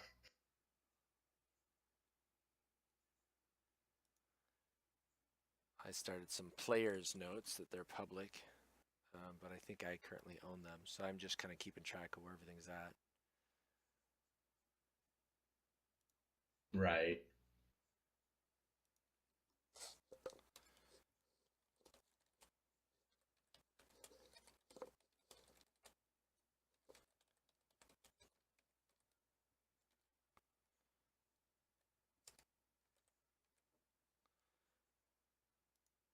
So I'm going to suggest, Jeff, is that you start a note for your household that talks about this stuff.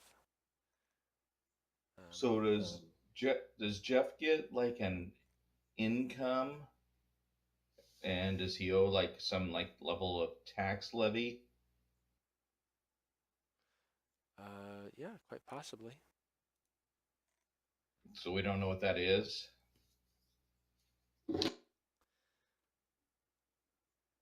So far, Thempior has just tried to find the old estate.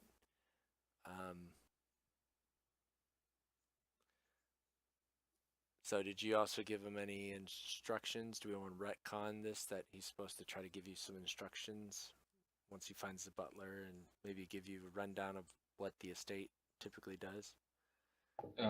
We didn't give him those instructions. Basically, it was to reestablish the old household.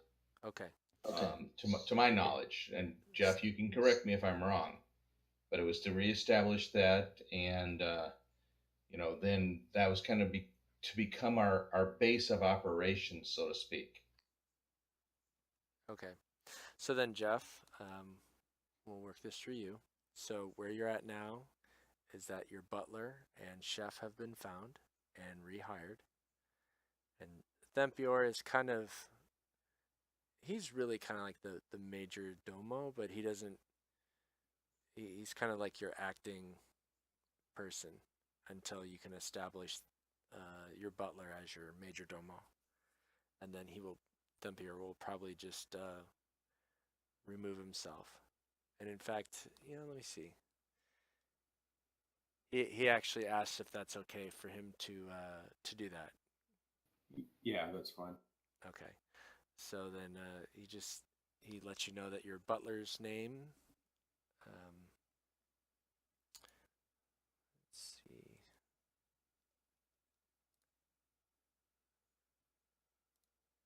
I didn't put that in. So is Thempier the lawyer? No, he was the cleric. I thought we sent the lawyer guy off to do all this stuff, not the cleric guy. Can I call the butler Alfred? No. This is Thempier, I don't remember us actually interacting much with him. He was the guy, the elf waiting outside, who was going to be a cleric for us, and then we decided we didn't need one.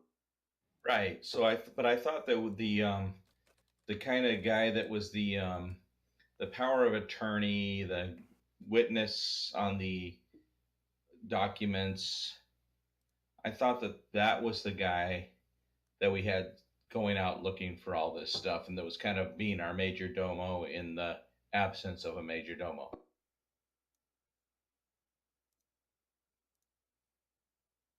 I could be wrong.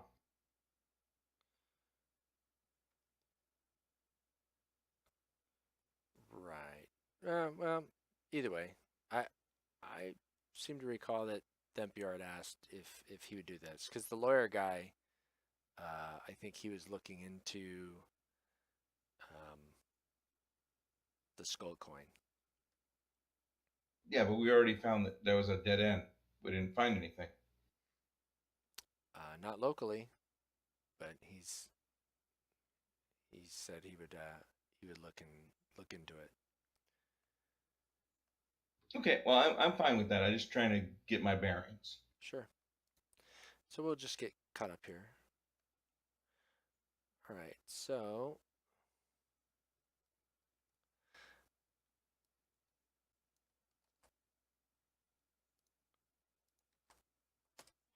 Your butler, he's an elf. His name is Toros Zinheis.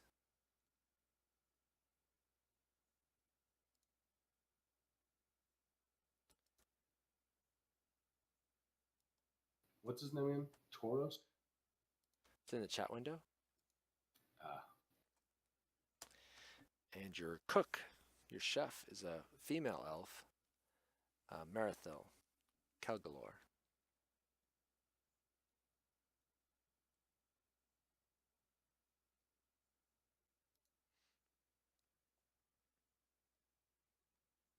As long as she knows how to do scallops, she's in. Yeah, she's pretty sure she can cook you up pretty much whatever seafood you'd like. Okay, so you're gonna send a message back to Toros, requesting for kind of a summary of the estate earnings and upkeep kind of thing. yes. Okay. Are you guys gonna kind of relax and recover here in town for a little bit? Are we beat up or are we okay? No, I'd say you're okay. I'm just trying to understand if you have any downtime that you'd like to pursue. If we don't have anything that's like nobody's come to us, we don't see any like Not immediately. bounties Not or immediately. any of that stuff. Yeah, we're relaxing. I'm ready to call it in. I'm ready You to know. call it in. Okay. we're Okay. either that or we're heading back to, you know, Dalen's properties. Okay. So then I guess Jeff, you can decide if you guys want to head back to your properties, which you probably be just as good rather than you guys sending a response Yeah, back since there's nothing you're running off to do at the moment. Yeah, we can head back to the property, but I'm basically ready to call it a night when we get there and not try to figure I anything out. think we'll just call it a night right here as you're heading back to the homestead, and then when we get there, we'll deal with that at that time. Because then there's some things you guys need to decide. You know, I'm assuming you'll decide to stay together since this has been very profitable for all of you. But what do you want to do?